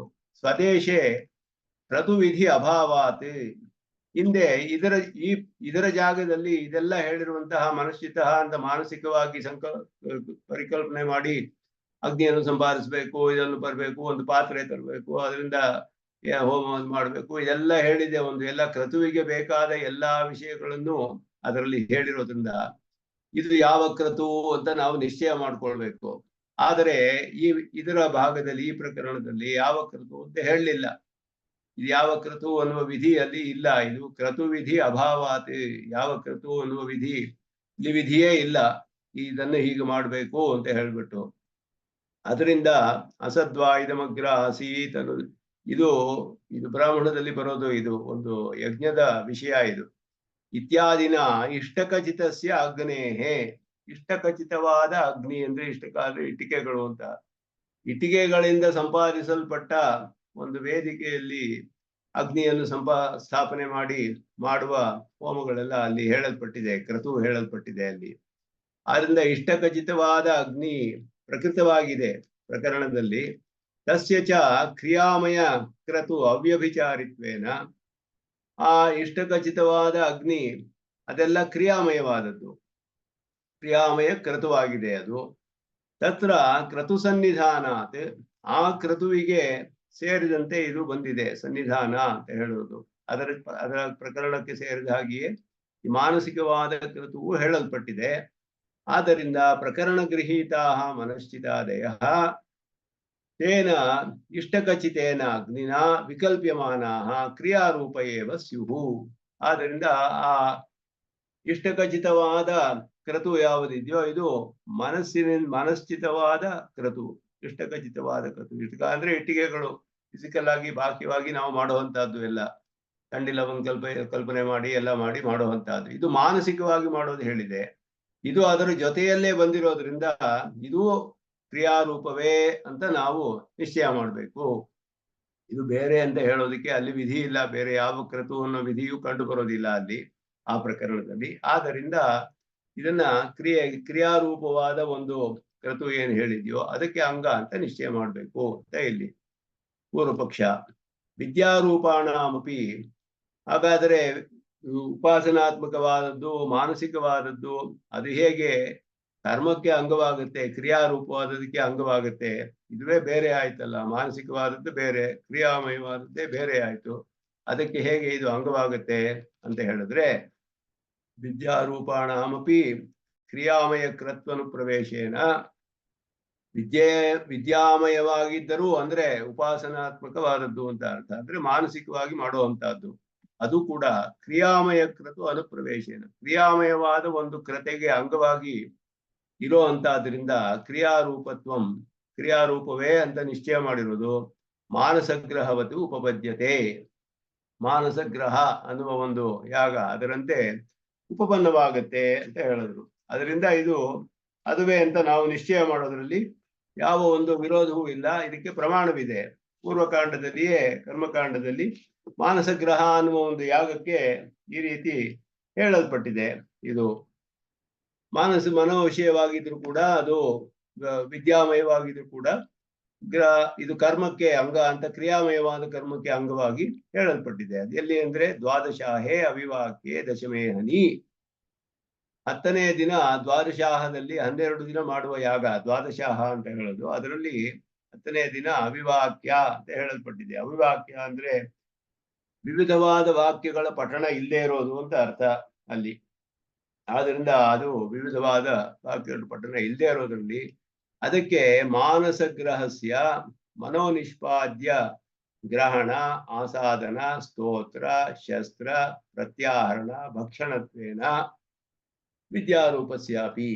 ಇಲ್ಲಿ ಮಾನಸಗ್ರಹ ಅನ್ನೋದು ಏನು ಅಂದ್ರೆ ಅಲ್ಲೊಂದು ವಾಕ್ಯವಿದೆ, ಅನಯಾತ್ವಾ ಪೃಥಿವ್ಯಾ ಪಾತ್ರೇಣ ಸಮುದ್ರಂ ರಸಯ ಪ್ರಾಜಾಪತ್ಯಂ ಮನೋಗ್ರಹಂ ಗೃಹಾಮಿ ಅಂತ ಹೇಳ್ಬಿಟ್ಟು, ಪೃಥ್ವಿ ಅನ್ನುವುದೇ ಒಂದು ಗ್ರಹ ಅಂದ್ರೆ ಪಾತ್ರೆ ಅಂತ ಅರ್ಥ. ಗ್ರಹ ಅಂತ ಹೇಳಿದ್ರೆ ಪೃಥ್ವಿ ಅನ್ನುವುದೇ ಒಂದು ಗ್ರಹ, ಪಾತ್ರೆ.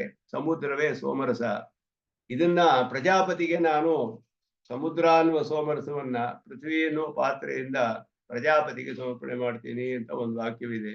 ಇದು ಮಾನಸಿಕವಾಗಿ ಮಾಡುವಂತಹದ್ದು. ಇದು 10ನೇ ದಿನ ಇದು ಹೇಳಲ್ಪಟ್ಟಿದೆ ಅಲ್ಲಿ. ಇದು ಮನೋನಿಷ್ಪಾದ್ಯವಾದದ್ದು. ಮನೋನಿಷ್ಪಾದ್ಯ ಗ್ರಹಣ ಅಂದ್ರೆ ಅದನ್ನ ಪಾತ್ರೆಯಲ್ಲಿ ಪೃಥ್ವಿ ಎನ್ನುವ ಪಾತ್ರೆ ಮನಸ್ಸಿನಲ್ಲಿ ಕಲ್ಪನೆ ಮಾಡಿಕೊಂಡು, ಆಸಾದನ ಅಂದ್ರೆ ಅದನ್ನ ಸ್ಥಾಪನೆ ಮಾಡೋದು, ಅಲ್ಲಿ ಸ್ಥಾಪನೆ ಮಾಡಿ, ಸ್ತೋತ್ರ ಅಂತ ಹೇಳಿದ್ರೆ ಗಾನ ರೂಪವಾಗಿ ಹೇಳುವ ಮಂತ್ರಗಳು.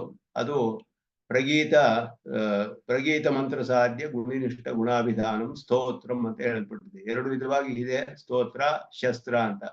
ಸ್ತೋತ್ರ ಶಂಸನ ಅಂತ ಹೇಳಿದ್ರೆ, ಶಸ್ತ್ರ ಅನ್ನೋದು ಏಕಸ್ವರದಲ್ಲಿ ಹೇಳುವಂತಹದ್ದು ಮಂತ್ರಗಳು.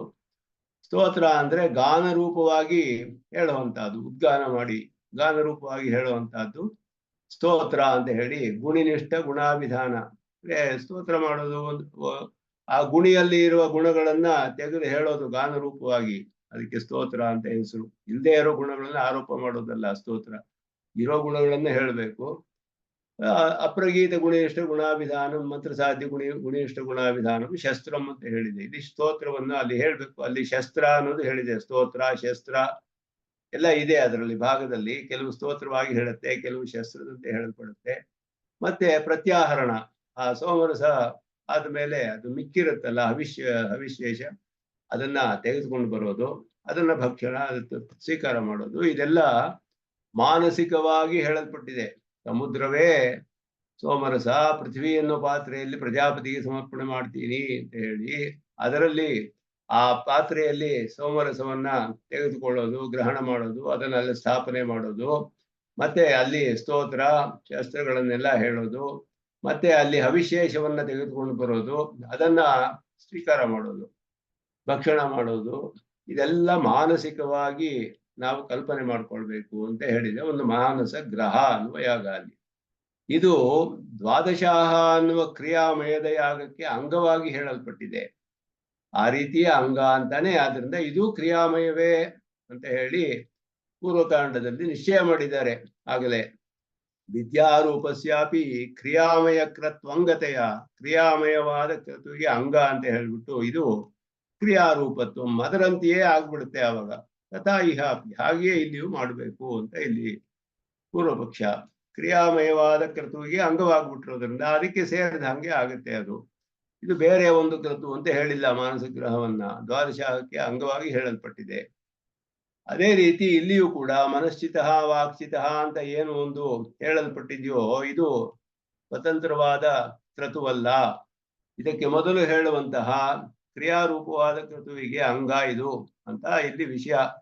ಕೇಂದ್ರ ಒಬ್ಬ ಭಕ್ತಿಯೋಗಿ ಉಪಯೋಗಿಸ್ಬೇಕು ಅಂತ ಹೇಳುವಾಗ ಇದು ಮಾನಸಿಕವಾಗಿ ಕಲ್ಪನೆ ಮಾಡೋದು ಬಹಳ ಪ್ರಯೋಜನ. ಅದರಿಂದ ಮುಂದೆ ಹೇಳ್ತಾರೆ ಅದಕ್ಕೆ ಮಾನಸಿಕವಾಗಿ ಮಾಡಿದ್ರೆ ಏನು ಕ್ರಿಯಾಮಯವಾದದ್ದು ಕೆಲವು ಪುರುಷರಿಗೆ, ಕೆಲವು ದೇಶಗಳಲ್ಲಿ, ಕೆಲವು ಕಾಲಗಳಿಗೆ ಸೀಮಿತವಾಗಿದೆ. ಕೃತು ಯಜ್ಞಾದಿಗಳು ಎಲ್ಲಾ ಕಾಲವೂ ಮಾಡೋಕ್ಕಾಗೋದಿಲ್ಲ. ಯಾವ್ಯಾವ ಕಾಲದಲ್ಲಿ ಹೇಳಿದ್ಯೋ ಆ ಕಾಲದಲ್ಲಿ ಮಾಡ್ಬೇಕಷ್ಟೇನೆ. ಕರ್ಮಗಳೆಲ್ಲ ಹಾಗೆ ಕಾಲೇಹಿ ಕರ್ಮಚೋದ್ಯತೆ ಅಂತ ಹೇಳ್ಬಿಟ್ಟು ಅದಕ್ಕೆಲ್ಲ ಕಾಲವಿದೆ.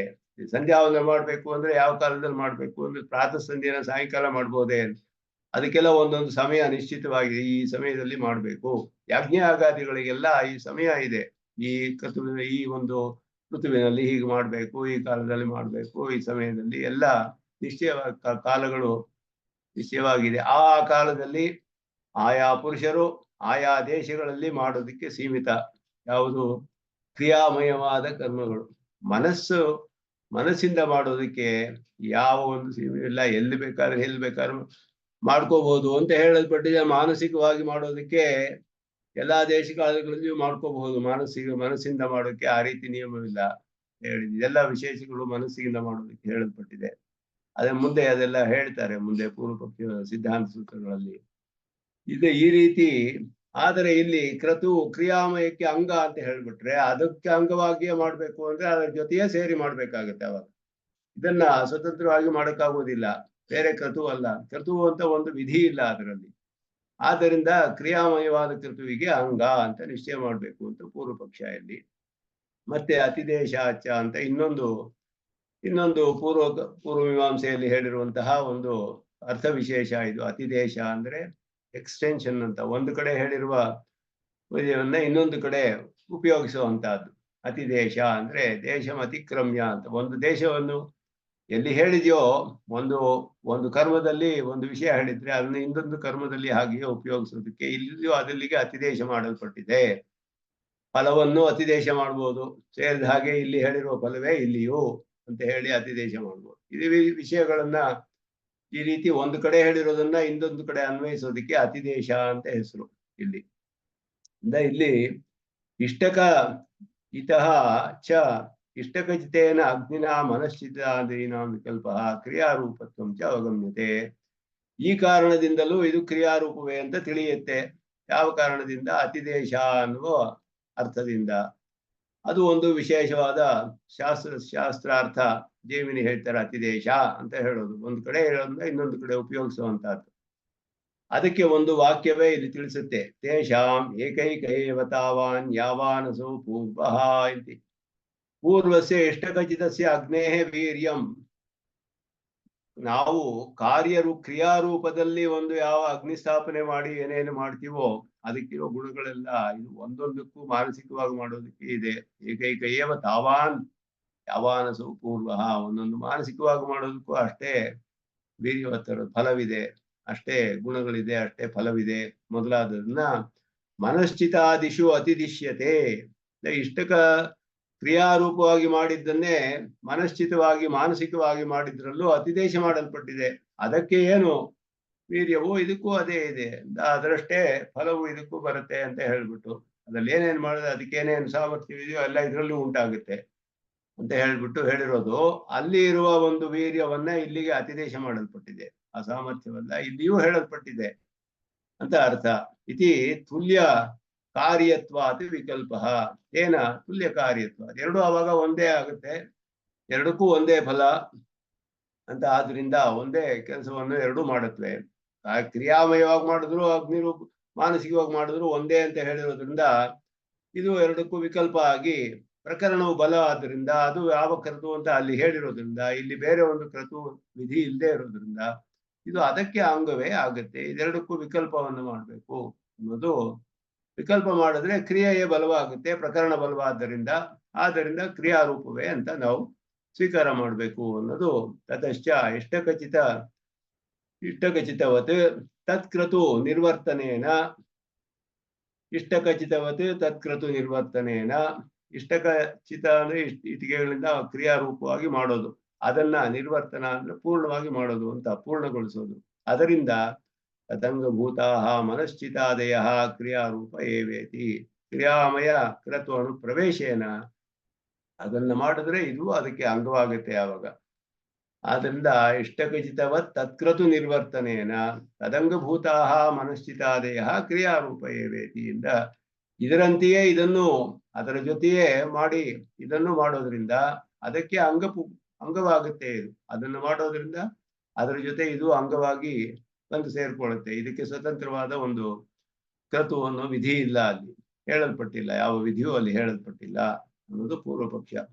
ಇಲ್ಲಿ ಎರಡು ಒಂದು ಪ್ರಕರಣದಲ್ಲಿ ಒಂದು ಕ್ರಿಯಾರೂಪ ಒಂದು ಮಾನಸಿಕವಾಗಿ ಮಾಡೋದು ಹೇಳಲ್ಪಟ್ಟಿದೆ, ಅದರಲ್ಲಿ ಮಾನಸಿಕವಾದದ್ದು ಸ್ವತಂತ್ರವೇ ಅದಕ್ಕೆ ಸೇರಿದ್ದೆ ಅಂತ ಹೇಳಿದ್ರೆ, ಅದಕ್ಕೆ ಏನೇನು ಮಾಡ್ತೀವೋ ಅದು ಇದರಲ್ಲೂ ಮಾಡಬಹುದು, ಇದರಲ್ಲೂ ಅದೇ ಉಂಟಾಗುತ್ತೆ ಅಂತ ಹೇಳಿದ್ರೆ ಎರಡಕ್ಕೂ ಸಮಾನವಾದ ಕಾರ್ಯವಾಯಿತು. ಅವಾಗ ಪ್ರಕರಣ ಅಲ್ಲಿ ಕ್ರಿಯೆ ಕ್ರತು ವಿಧಿ ಇದೆ, ಪ್ರಕರಣ ಇದೆ, ಪ್ರಕರಣಕ್ಕೆ ಸೇರಿದ್ರಿಂದ ಇಲ್ಲಿ ಬೇರೆ ಸ್ವತಂತ್ರವಾದ ವಿಧಿ ಇಲ್ಲದೆ ಇರೋದ್ರಿಂದ ಇಲ್ಲಿಯೂ ಕೂಡ ಅದನ್ನೇ ಅದರದೇ ಸಾಮರ್ಥ್ಯವನ್ನು ಇಲ್ಲಿಯೂ ಅತಿದೇಶ ಮಾಡಲ್ಪಟ್ಟಿರೋದ್ರಿಂದಲೂ ಕೂಡ ಅದಕ್ಕೆ ಅಂಗ ಅಂತ ನಿಶ್ಚಯ ಮಾಡಬೇಕು ಅಂತ ಇಲ್ಲಿ ಹೇಳ್ತಾರೆ. ಪೂರ್ವ ಪಕ್ಷ ಅದೆರಡು ಪೂರ್ವ ಪಕ್ಷ ಸೂತ್ರಗಳು ಸಿದ್ಧಾಂತವನ್ನು ಹೇಳ್ತಾರೆ. ಏವಂ ಪ್ರಾಪ್ತೆ ಪ್ರಚಕ್ಮಹೇ ವಿದ್ಯಾ ಏವ ಅಂತ ಹೇಳಿದ್ರು, ಸೂತ್ರಕಾರರು ಹೇಳಿದ್ರು ಇಲ್ಲ ಇದು ಉಪಾಸನಾತ್ಮಕವಾದದ್ದೇ, ಇದು ಬೇರೆಯ ಕ್ರತು, ವಿದ್ಯಾಮಯವಾದ ಕ್ರತು ಇದು ಬೇರೆ, ಕ್ರಿಯಾಮಯವಾದ ಕ್ರತುವಿಗೆ ಅಂಗವಲ್ಲ ಅಂತ ಅರ್ಥ. ವಿದ್ಯಾ ಏವ ತು ಅನ್ನೋದು ವ್ಯಾವೃತ್ತಿ ಮಾಡುತ್ತೆ ಹಿಂದಿನ ಪಕ್ಷವನ್ನ. ನಿರ್ಧಾರಣಾತ್ ದರ್ಶನಾಚ, ಹಾಗೆ ನಿರ್ಧಾರಣೆ ಮಾಡಲ್ಪಟ್ಟಿರೋದ್ರಿಂದ ಮತ್ತು ಶ್ರುತಿಯು ಅದನ್ನ ತಿಳಿಸುತ್ತೆ. ವಿಶಬ್ದ ಪಕ್ಷಂ ವ್ಯಾವರ್ತಯತಿ, ಹಿಂದೆ ಹೇಳಿದ ಕ್ರಿಯಾಮಯವಾದ ಕೃತುವಿಗೆ ಅಂಗ ಪ್ರಕರಣ ಅನ್ನುವ ಲಿಂಗದಿಂದ ಅಂತ ಹೇಳಿದ್ರು, ಅದು ಸರಿ ಇಲ್ಲ, ಇದು ವಿದ್ಯಾಮಯವೇ ಅನ್ನೋದನ್ನ. ಯದುಕ್ತಂ ಮನಶ್ಚಿತಾದಯ ಕ್ರಿಯಾಮಯ ಕ್ರತ್ವನು ಪ್ರವೇಶೇನ, ಕ್ರಿಯಾಮಯವಾದ ಕ್ರತುವಿಗೆ ಅಂಗವಾಗಿ ಅದಕ್ಕೆ ಸೇರಿರೋದ್ರಿಂದ ಕ್ರಿಯಾರೂಪ ಏವ ಅದಕ್ಕೆ ಸೇರಿದಂಗಾಯ್ತು ಅಂತ ಹೇಳಿದ್ರೆ ಕ್ರಿಯಾರೂಪವೇ ಅಂದ್ರೆ ಅದಕ್ಕೆ ಸಂಬಂಧಿಸಿದಂತೆ ಆಗತ್ತೆ ಅಂತ ಅರ್ಥ. ಕ್ರಿಯಾರೂಪ ಅಂತ ಹೇಳಿದ್ರೆ ಆ ಕ್ರಿಯಾರೂಪವಾದ ಕ್ರತುವಿಗೆ ಸಂಬಂಧಿಸಿದ್ದೇ ಆಗುತ್ತೆ, ಅದಕ್ಕೆ ಅಂಗವಾಗಿ ಅಂತ ಅರ್ಥ.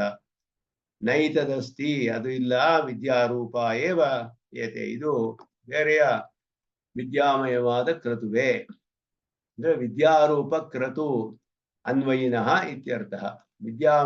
ವಿದ್ಯಾರೂಪವಾದ ಒಂದು ಕ್ರತಿಗೆ ಸಂಬಂಧಿಸಿದ್ದು ಇದು ಅಂತ ಅರ್ಥ. ಹೇಗೆ ನಿಶ್ಚಯ ಮಾಡ್ತೀರಾ ಇದನ್ನ? ನಿರ್ಧಾರಣಾತ್ ದರ್ಶನಾಚ, ನಿರ್ಧಾರಣಂ ತಾವತ್ ಕೃತಿಯಲ್ಲಿಯೇ ಒಂದು ವಾಕ್ಯವು ಹೇಳುತ್ತೆ ಆ ಪ್ರಕರಣದಲ್ಲಿ, ತೇಹ ಏತೆ ವಿದ್ಯಾಚಿತೇವ ವಿದ್ಯೆಯಾಹ ಏವ ಏತೆ ಏವಂ ವಿಧಃ ಚಿತಾ ಭವಂತಿ. ಇದು ಮಾನಸಿಕವಾಗಿ ಮಾಡಿದ್ರೇನೆ ಇದು ಮಾಡಿದಂಗೆ ಆಗುತ್ತೆ. ಇದು ಈ ರೀತಿ ತಿಳಿದವನು ಉಪಾಸನೆ ಮಾಡುವವನು ಅವನು ಮಾನಸಿಕವಾಗಿ ಉಪಾಸನಾತ್ಮಕ ಮಾಡಿದ್ರೇನೆ ಕ್ರತುವನ್ನು ಮಾಡಿದ ಹಾಗೆ ಆಗುತ್ತೆ. ಇದು ವಿದ್ಯಾಚಿತ ಏವ, ಇದು ಮಾನಸಿಕವಾಗಿ ಮಾಡಲ್ಪಟ್ಟದ್ದೇ, ಮಾಡಿದ ಕ್ರತುವೆ ಅಂತ ಅರ್ಥ. ಮಾನಸಿಕವಾಗಿ ಕಲ್ಪನೆ ಮಾಡಿದ ತಣ್ಣಿಲ ಮೊದಲಾದ ಎಲ್ಲವನ್ನು ಪೂರ್ಣವಾಗಿ ಕಲ್ಪನೆ ಮಾಡಿರೋದು ಮಾನಸಿಕವಾಗಿಯೇ ಇಲ್ಲಿ. ವಾಂಗ್ ಮನಶ್ಚಕ್ಷುರಾದಿ ವ್ಯಾಪಾರಾಣ, ಇದು ಏನು ಅಂದ್ರೆ ಒಬ್ಬ ಪುರುಷನ ಎಲ್ಲಾ ವ್ಯಾಪಾರಗಳು ಅಗ್ನಿ ಎಂದು ಕಲ್ಪನೆ ಮಾಡೋದು. ಆ ಯಾಗದಲ್ಲಿ ತುಂಬಾ ವಿಶೇಷಗಳಿದೆ, ಅರ್ಥಗಳು. ಅಷ್ಟು ವಿಶೇಷ ಬೇಕಾಗಿಲ್ಲ. ಉತ್ತಮ ಸ್ವಾಮಿಗಳು ಅನೇಕ ವಿಶೇಷಗಳನ್ನ ವಿವರಿಸ್ತಾರೆ, ಯಾಗದಲ್ಲಿ ಇರುವಂತಹ ಅನೇಕ ವಿಷಯಗಳನ್ನೆಲ್ಲ ವಿವರಿಸ್ತಾರೆ. ಆದರೆ ಅಷ್ಟು ವಿಸ್ತಾರ ನಮಗಿಲ್ಲಿ ಮುಖ್ಯವಲ್ಲ. ಅಲ್ಲಿ ವಾಂಗ್ ಮನಶ್ಚಕ್ಷುರಾದಿ ವ್ಯಾಪಾರ, ಒಂದು ದಿನದಲ್ಲಿ ಒಬ್ಬ ಪುರುಷನಿಗೆ ಏನೇನು ಮನಸ್ಸಿನ ವ್ಯಾಪಾರಗಳಿದೆಯೋ, ವಾಕಿಂದ ಮನಸ್ಸಿಂದ ಎಲ್ಲವೂ ಕೂಡ ಅಗ್ನಿ ಅಂತ ಕಲ್ಪನೆ ಮಾಡಿಕೊಂಡು ಮಾಡೋದು. ಅಷ್ಟು ಅಗ್ನಿಗಳನ್ನು ಸಂಪಾದಿಸಬಹುದು ಅಂತ ಹೇಳಿದೆ. ಇಷ್ಟಕಾದಿವತ್ ಚಯನಾನುಪಪತ್ತೇ, ಮನಸ್ಸಿನಿಂದ ಚಿಂತನೆ ಮಾಡಲ್ಪಟ್ಟು ಮನಸ್ಸಿನಲ್ಲಿ ಕಲ್ಪಿಸಲ್ಪಟ್ಟಗಳೆಲ್ಲ ವ್ಯಾಪಾರಗಳು ಬಾಹ್ಯವಾಗಿ ಇಟ್ಟಿಗೆ ಎಲ್ಲ ಇಟ್ಟು ಮಾಡಿ ನಾವು ಮಾಡ್ತೀವಲ್ಲ, ಆ ಕ್ರಿಯೆಯಂತೆ ಆಗೋದಿಲ್ಲ ಅಂತ ಹೇಳಿದೆ. ಇಷ್ಟಕಾದಿವತ್ ಚಯನ ಅನುಪಪತ್ತೇ, ಆ ರೀತಿ ಚಯನ ಮಾಡುವುದು ಉಪಪನ್ನವಾಗೋದಿಲ್ಲ. ಕ್ರಿಯಾರೂಪವಾಗಿ ನಾವು ಮಾಡೋದು ಅಂತ ಹೇಳೋದು ಉಪಪನ್ನವಾಗೋದಿಲ್ಲ. ಮನಸಾ ಸಂಪಾದಿತ ಅಗ್ನಿತ್ವೇನ ವಿದ್ಯಾರೂಪತ್ವೇ, ಮನಸ್ಸಿನಿಂದಲೇ ಸಂಪಾದಿಸಲ್ಪಟ್ಟ, ಅಲ್ಲಿ ಸ್ಥಾಪನೆ ಮಾಡಿ ಅಗ್ನಿಯನ್ನ ಮಾಡಲ್ಪಟ್ಟ ಈ ಕಾರ್ಯಗಳೆಲ್ಲ ವಿದ್ಯಾರೂಪತ್ವೇ ಸಿದ್ಧೇಪಿ, ವಿದ್ಯಾರೂಪವಾಗಿರೋದ್ರಿಂದ ವಿದ್ಯಾಚಿತ ಏವ ವಿದ್ಯೆಯಾ ಏವ ಏತೆ ಇತಿ ಚ ಅವಧಾರಣಂ ವಿದ್ಯಾಮಯ ಕೃತ್ವನ್ವಯೇನ ವಿದ್ಯಾರೂಪತ್ವ ಜ್ಞಾಪನಾರ್ಥಂ ಇತಿ ನಿಶ್ಚೀಯತೆ. ಈ ಅವಧಾರಣೆ ಇದೆ, ಏವ ಅನ್ನೋದು ವಿದ್ಯಾಚಿತ ಏವ ಅಂತ ಇದೆ. ಇದು ಮಾನಸಿಕವಾಗಿ ಚಯನ ಮಾಡಲ್ಪಟ್ಟದ್ದೇ ಅಂತ ಅರ್ಥ. ಆದ್ದರಿಂದ ಕ್ರಿಯಾರೂಪವಾದ ಕೃತುವಿಗೆ ಅಂಗವಾಗೋದಿಲ್ಲ ಅಂತ ಅರ್ಥ. ವಿದ್ಯೆಯಾ ಏವ ಆಯತೆ, ಹಾಗೆಯೇ ಯಾರು ಮಾಡ್ತಾರೋ ಅದನ್ನು ತಿಳಿದು ಅವರೇ ಇದನ್ನ ಅನುಷ್ಠಾನ ಮಾಡಿದ ಹಾಗೆ ಆಗುತ್ತೆ ಅನ್ನೋದು ಹೇಳಿದೆ. ಆದ್ದರಿಂದ ಅವರೇ ಇದನ್ನು ತಿಳಿದರು ಸರಿಯಾಗಿ ಅಂತ, ಹೀಗೆ ಮಾಡುವವರೇ ತಿಳಿದರು ತಿಳಿದ ಅರ್ಥವಾಗುತ್ತೆ. ಆದ್ದರಿಂದ ಇದು ವಿಜ್ಞಾರೂಪತ್ರ ಜ್ಞಾಪನಾರ್ಥಂ, ಇದು ವಿದ್ಯಾರೂಪವೇ ಅನ್ನು ತಿಳಿಸೋಕೋಸ್ಕರವೇ ಇಲ್ಲಿ ಅವಧಾರಣೆ ಇದೆ, ಏವ ಅಂತ ಹೇಳುದು. ದೃಶ್ಯತೆ ಚ ಅತ್ರ ಏವ ಯೇಷಾಂ ಶೇಷಿ ವಿದ್ಯಾರೂಪ ಕೃತು. ಇದೇ ಇಲ್ಲಿ ಯಾಗದಲ್ಲಿ ಶೇಷಿ ಭಾವಗಳನ್ನ ಹೇಳ್ತಾರೆ. ಪ್ರಧಾನವಾದದ್ದು ಶೇಷಿ, ಅಂಗಗಳೆಲ್ಲ ಶೇಷವಾಗುತ್ತೆ. ಅದನ್ನ ಪೂರ್ವಮೀಮಾಂಸೆಯಲ್ಲಿ ಜೈಮಿನಿಗಳು ಹೇಳಿದ್ರು, ಶೇಷಃ ಪರಾರ್ಥತ್ವಾತ್ ಅಂತ ಸೂತ್ರ. ಶೇಷಃ ಪರಾರ್ಥತ್ವಾತ್, ಇನ್ನೊಂದಕ್ಕೋಸ್ಕರವೇ ಮಾಡಲ್ಪಡುವಂತಹದ್ದು ಇರುವಂತಹದ್ದು ಶೇಷ ಅಂತ ಅರ್ಥ ಮಾಡಿದ್ರು. ಅದನ್ನ ಭಾಷ್ಯಕಾರರು ವಿಸ್ತಾರವಾಗಿ ವೇದಾಂತದಲ್ಲಿ ನಮಗೆ ಇಲ್ಲಿ ಹೇಳುವಾಗ, ಸ್ಥಾಪನೆ ಮಾಡುವಾಗ, ಶೇಷಃ ಅಂದ್ರೆ ಏನರ್ಥ ಅಂದ್ರೆ ಪರಗತ ಅತಿಶಯ ಆದಾನೇಚ್ಛಯ ಉಪಾದೇಯತ್ವಮೇ ವಯಸ್ಸ ಸ್ವರೂಪಂ ಸಹ ಶೇಷಃ ಅಂತ ಹೇಳಿದ್ರು. ನಾವು ಶೇಷಿ ಭಾವ ಪರಮಾತ್ಮ ಶೇಷರು ಅಂತ ಜೈಮಿನಿ ಹೇಳಿದ್ದು ಯಾಗದ ವಿಷಯದಲ್ಲಿ. ಯಾಗಕ್ಕೆ ಎಲ್ಲ ಶೇಷವಾಗುತ್ತೆ, ಅಲ್ಲಿ ಇರುವಂತಹ ಹವಿಸ್ಸು ಯಾಗಕ್ಕೆ ಶೇಷ, ವೇದಿಯು ಯಾಗ ಶೇಷ, ಅಲ್ಲಿ ಎಲ್ಲ ನಾವು ಮಾಡೋದು ಸ್ರುವ ಏನೇನು ಪದಾರ್ಥಗಳೆಲ್ಲ ಇದೆಯೋ ಇದೆಲ್ಲ ಯಾಗಕ್ಕೆ ಶೇಷಭೂತ, ಯಾಗ ಶೇಷಿ ಅಂತ ಹೇಳಿ ಅಲ್ಲಿ ಅದಕ್ಕೆ ಒಂದು ಫಲ ಅಪೂರ್ವ, ಇನ್ನೊಂದು ಶೇಷಿ ಅಂತ ಹೀಗೆಲ್ಲ ಹೇಳ್ತಾರೆ ಅವರು, ಶೇಷಿ ಭಾವವನ್ನೆಲ್ಲ. ಇಲ್ಲಿ ಕ್ರತುಮಯವಾದ ಕ್ರಿಯಾಮಯವಾದ ಕ್ರತು ಶೇಷಿ ಅಂದ್ರೆ ವಿದ್ಯಾಮಯವಾದದ್ದು ಅಂಗವಾಗುತ್ತೆ, ಶೇಷವಾಗುತ್ತೆ. ಅದಕ್ಕೆ ಅಂದ್ರೆ ಹಾಗಲ್ಲ. ಇಲ್ಲಿ ದೃಶ್ಯತೆ ಚ ಅತ್ರ ಏವ ಯೇಷಾಂ ಶೇಷಿ ವಿದ್ಯಾರೂಪ ಕ್ರತು, ವಿದ್ಯಾರೂಪವಾದ ಒಂದು ಕ್ರತುವೇ ಶೇಷಿ ಇದಕ್ಕೆ ಅಂತ ಹೇಳಲ್ಪಟ್ಟಿದೆ. ವಿದ್ಯಾರೂಪವಾದ ಕ್ರತುವು ಕಂಡು ಬರುತ್ತೆ ಇಲ್ಲಿ ಅಂತ ಹೇಳಿದ್ರು. ತೇ ಮನಸಾ ಏವ ಅಧೀಯಂತ ಮನಸಾ ಏವ ಅಚೀಯಂತ ಮನಸಾ ಯೇಷು ಗ್ರಹ ಗೃಹ್ಯಂತ ಮನಸಾ ಅಸ್ತುವಂತ ಮನಸಾ ಅಶಂಸನ್ ಯತ್ಕಿಂಚ ಯಜ್ಞೇ ಕರ್ಮ ಕ್ರಿಯತೆ ಯತ್ಕಿಂಚ ಯಜ್ಞೀಯಂ ಕರ್ಮ ಮನಸೈವ ತೇಷು ಮನೋಮಯೇಷು ಮನಶ್ಚಿತ್ಸು ಮನೋಮಯಮ ಕ್ರಿಯತ ಇತಿ. ಈ ವಾಕ್ಯದಲ್ಲಿ ಇಲ್ಲಿ ಬರುವ ಪ್ರಕರಣದಲ್ಲಿ ಯಜ್ಞಗಳಲ್ಲಿ ಯಾವ್ಯಾವುದೆಲ್ಲ ಕೆಲಸಗಳು ಮಾಡಲ್ಪಡುತ್ತೋ, ಯತ್ಕಿಂಚ ಯಜ್ಞೇ ಕರ್ಮ ಕ್ರಿಯತೆ, ಏನ್ ಮಾಡ್ತೀವಿ ಯಜ್ಞದಲ್ಲಿ ಕರ್ಮಗಳು ಕ್ರಿಯೆಗಳು ಅಂತ ಹೇಳಿದ್ರೆ, ಒಂದು ಪಾತ್ರೆಗಳಲ್ಲಿ ಹವಿಸ್ಸು ಅದನ್ನೆಲ್ಲ ಇಟ್ಕೊಳ್ಳೋದು, ಅದೆಲ್ಲ ಗ್ರಹ ಅಂತ ಹೇಳಲ್ಪಡುತ್ತೆ ಪಾತ್ರೆಗಳು. ಅದನ್ನ ತಗೊಳ್ಳೋದು, ಅದನ್ನು ಸ್ಥಾಪನೆ ಮಾಡೋದು, ಸಮರ್ಪಣೆ ಮಾಡೋದು, ಇದೆಲ್ಲ ಈ ಕೆಲಸಗಳನ್ನೆಲ್ಲ ಏನೇನು ಮಾಡ್ತಾರೋ ಅದನ್ನೆಲ್ಲ ಮತ್ತೆ ಸ್ತೋತ್ರ ಶಸ್ತ್ರ ಮಂತ್ರಗಳನ್ನೆಲ್ಲ ಬೇರೆ ಬೇರೆ ರೂಪದಲ್ಲಿ, ಗಾನ ರೂಪದಲ್ಲಿ, ಏಕಸ್ವ ರೂಪದಲ್ಲಿ ಹೀಗೆಲ್ಲ ಹೇಳೋದು, ಇದೆಲ್ಲ ಯಜ್ಞಕ್ಕೆ ಅಂಗವಾದದ್ದು. ಒಂದು ಯಜ್ಞಕ್ಕೆ ಇದನ್ನೆಲ್ಲ ಮಾನಸಿಕವಾಗಿಯೇ ಮಾಡಬೇಕು ಅಂತ ಹೇಳಿ, ಒಂದು ಕ್ರಿಯಾರೂಪವಾದ ಯಜ್ಞದಲ್ಲಿ ಏನೇನು ಮಾಡ್ತಾರೋ ಅದನ್ನೆಲ್ಲ ಮಾನಸಿಕವಾಗಿಯೇ ಇಲ್ಲಿ ಮಾಡಿದ್ರು ಅಂತ ಹೇಳಿದ್ರಿಂದ ಯಜ್ಞದ ಸಕಲ ಅಂಗಗಳು ಇಲ್ಲಿ ಹೇಳಲ್ಪಟ್ಟಿದೆ. ಆದ್ದರಿಂದ ಇದು ಒಂದು ಪೂರ್ಣವಾದ ಕ್ರತುವನ್ನು ತಿಳಿಯುತ್ತೆ. ಬರೀ ಒಂದು ಅಗ್ನಿಚಯನ ಮಾತ್ರ ಹೇಳಿಲ್ಲ, ಅದ್ರ ಜೊತೆ ಯಜ್ಞಕ್ಕೆ ಸಂಬಂಧಿಸಿದ ಏನೇನು ವಿಷಯಗಳಿದೆ ಅದಕ್ಕೆ, ಅದೆಲ್ಲ ಗ್ರಹ ಪಾತ್ರಗಳೇನೋ ಅದು ಸ್ಥಾಪನೆ ಮಾಡೋದು, ಇದೆಲ್ಲ ಹೇಳೋ ಸ್ತೋತ್ರ ಶಸ್ತ್ರ ಎಲ್ಲವೂ ಹೇಳಲ್ಪಟ್ಟಿದೆ ಮಾನಸಿಕವಾಗಿ ಅಂತ ಹೇಳ್ಬಿಟ್ಟು. ಯತ್ಕಿಂಚ ಯಜ್ಞ ಕರ್ಮ ಕ್ರಿಯತೆ, ಯತ್ಕಿಂಚ ಯಜ್ಞೀಯಂ ಕರ್ಮ, ಅದಕ್ಕೆ ಸಂಬಂಧಿಸಿದ ಕರ್ಮಗಳು ಯಾವುದಿದೆಯೋ ಎಲ್ಲ ತೇ ಮನಸಾ ಏವ ಅಧಿ ಅಂತ, ಮನಸ್ಸಿನಲ್ಲೇ ಮಾಡಿದ್ರು ಅವರು. ಮನಸಾ ಏವ ಅಚಿ ಅಂತ, ಮನಸಾಯೇಶು ಗ್ರಹ ಗೃಹ್ಯ ಅಂತ, ಪಾತ್ರೆಗಳನ್ನೆಲ್ಲ ಮನಸ್ಸಿನಲ್ಲಿಯೇ ಗ್ರಹಣ ಮಾಡೋದು, ಒಂದು ಪಾತ್ರೆ ತೆಗೆದುಕೊಂಡು ಹಾಗೆ ಮನಸ್ಸಿನಲ್ಲಿ ಧ್ಯಾನ ಮಾಡೋದು. ಹಾಗೆಯೇ ಮನಸಾ ಅಸ್ತು ಅಂತ ಮಾನಸಿಕವಾಗಿಯೇ ಸ್ತೋತ್ರ ಶಸ್ತ್ರಗಳು ಅಶಂಸನ್ ಶಸ್ತ್ರವನ್ನು ಎಲ್ಲ ಹೇಳಿದ್ರು. ಯತ್ಕಿಂಚ ಯಜ್ಞ ಕರ್ಮ ಕ್ರಿಯತೆ ಯತ್ಕಿಂಚ ಯಜ್ಞೀಯಂ ಕರ್ಮ ಮನಸಾ ಏವ ತೇಷು ಮನೋಮಯೇಶು ಮನಶ್ಚಿತ್ಸು, ಮಾನಸಿಕವಾಗಿ ಕಲ್ಪಿಸಲ್ಪಟ್ಟ ಅಗ್ನಿ ಸ್ಥಂಡಿಲ ಮೊದಲಾದವುಗಳಲ್ಲಿಯೇ ಮನೋಮಯವಾದ ಈ ಕ್ರಿಯೆಗಳನ್ನೆಲ್ಲ ಅವರು ಮಾಡೋದ್ರಿಂದ ಮನೋಮಯ ಅಕ್ರಿಯತ, ಮನೋಮಯವಾದ ಒಂದು ಪರಿಪೂರ್ಣವಾದ ಕ್ರತು ಇಲ್ಲಿ ಕಂಡು ಬರುತ್ತೆ. ಒಂದು ಯಜ್ಞದಲ್ಲಿ ಪೂರ್ಣವಾಗಿ ಹೇಳೋದು ಏನೇನಿದೆಯೋ ಎಲ್ಲ ಇಲ್ಲಿ ಕಂಡು ಬರುತ್ತೆ.